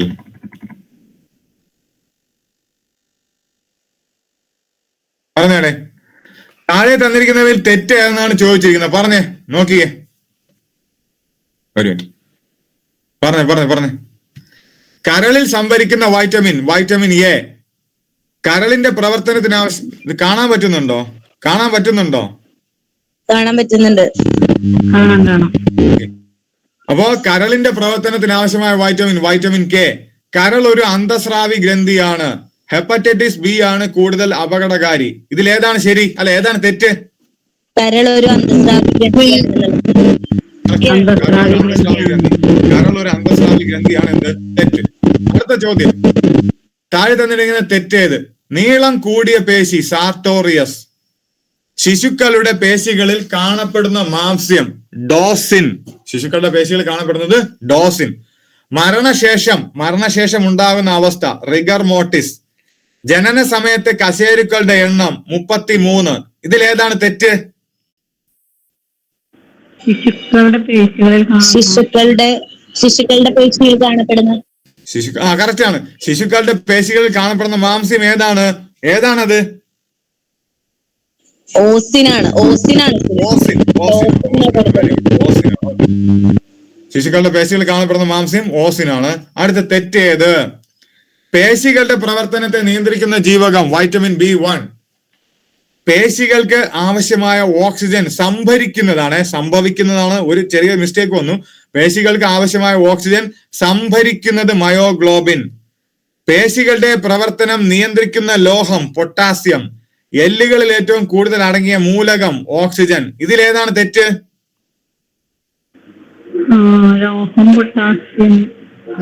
അതാണ്. പേശികളുടെ പ്രവർത്തനം നിയന്ത്രിക്കുന്ന ലോഹം ഏതാ? കാൽസ്യമാണ് അല്ലേ? പേശിയുടെ പ്രവർത്തനം നിയന്ത്രിക്കുന്ന ലോഹം കാൽസ്യമാണ്. അടുത്തത്, പേശികളില്ലാത്ത ശരീരത്തിലെ അവയവം ലങ്സ്. പേശികളില്ലാത്ത ശരീരത്തിലെ അവയവം ലങ്സ് ആണ്. ശ്വാസകോശത്തെ കുറിച്ചുള്ള പഠനം പ്ലൂറോളജി. അടുത്ത് സ്റ്റിറോയിഡ് വൈറ്റമിൻ ഇ. മഴവെള്ളത്തിൽ നിന്ന് കിട്ടുന്ന വൈറ്റമിൻ വൈറ്റമിൻ B12. ഇതിലേതാണ് തെറ്റ്? സ്റ്റിറോയിഡ് വൈറ്റമിൻ ഏതാണ്? വൈറ്റമിൻ ഡി ആണ് steroid vitamin. Okay, steroid vitamin D ആണ്. അടുത്തത് യുവത്വം നിലനിർത്താൻ vitamin C. Sunshine vitamin D. Hormone ഒരു മിനിറ്റ്. യുവത്വം നിലനിർത്താൻ vitamin C, sunshine vitamin D, hormone vitamin E. തണുപ്പിക്കുമ്പോൾ നഷ്ടമാകുന്നത് വൈറ്റമിൻ സി. ഏതാണ് തെറ്റ്? കറക്റ്റ് ആണ്. തണുപ്പിക്കുമ്പോൾ നഷ്ടമാവുന്ന ഏതാ? അപ്പൊ വൈറ്റമിൻ കെ ആണ്. തണുപ്പിക്കുമ്പോൾ നഷ്ടമാവുന്ന വൈറ്റമിൻ കെ. ഓക്കെ, അടുത്തത് ഇവിടെ പാടെ ഇങ്ങോട്ട് വന്നേ ഇവിടെ വൈറ്റമിൻ സി അതിന്റെ ശാസ്ത്രനാമം അസ്കോർബിക് ആസിഡ്. വൈറ്റമിൻ ഇ അതിന്റെ ശാസ്ത്രനാമം ടോക്കോഫെറോൾ. വൈറ്റമിൻ കെ ശാസ്ത്രനാമം ഫില്ലോക്വിനോൺ. Fat soluble ABEK. ഏതാണ് തെറ്റ്? ഫാറ്റ് സൊല്യൂബിൾ ഏതാണ്? കേട അല്ലെ? കേട അല്ലെങ്കിൽ അടക്ക്, അങ്ങനെ പഠിക്കുക. Fat soluble. അടുത്തത് നോക്കിക്കേ, കൃത്രിമമായി നിർമ്മിച്ച ആദ്യ വൈറ്റമിൻ സി. കൃത്രിമമായി നിർമ്മിച്ച ആദ്യ കൊഴുപ്പിൽ ലയിക്കുന്ന വൈറ്റമിൻ എ. അടുത്തത് vitamin K anti haemorrhage vitamin. Vitamin D calciferol. ഇതിൽ തെറ്റേതാ?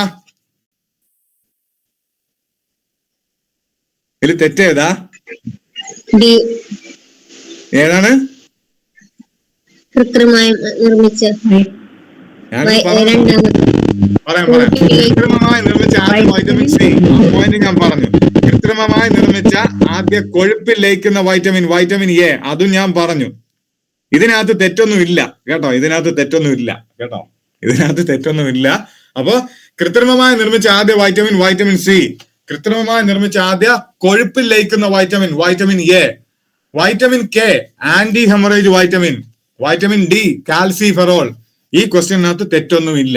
ഓക്കെ, അപ്പൊ ഇത്രയേ ഉള്ളൂ ഇന്നത്തെ പോള്. ഓക്കെ അല്ലേ? ഓക്കെ. അപ്പൊ അടുത്ത ക്ലാസ്സിൽ നമ്മൾ അടുത്ത ക്ലാസ്സിൽ പഠിക്കുന്നു.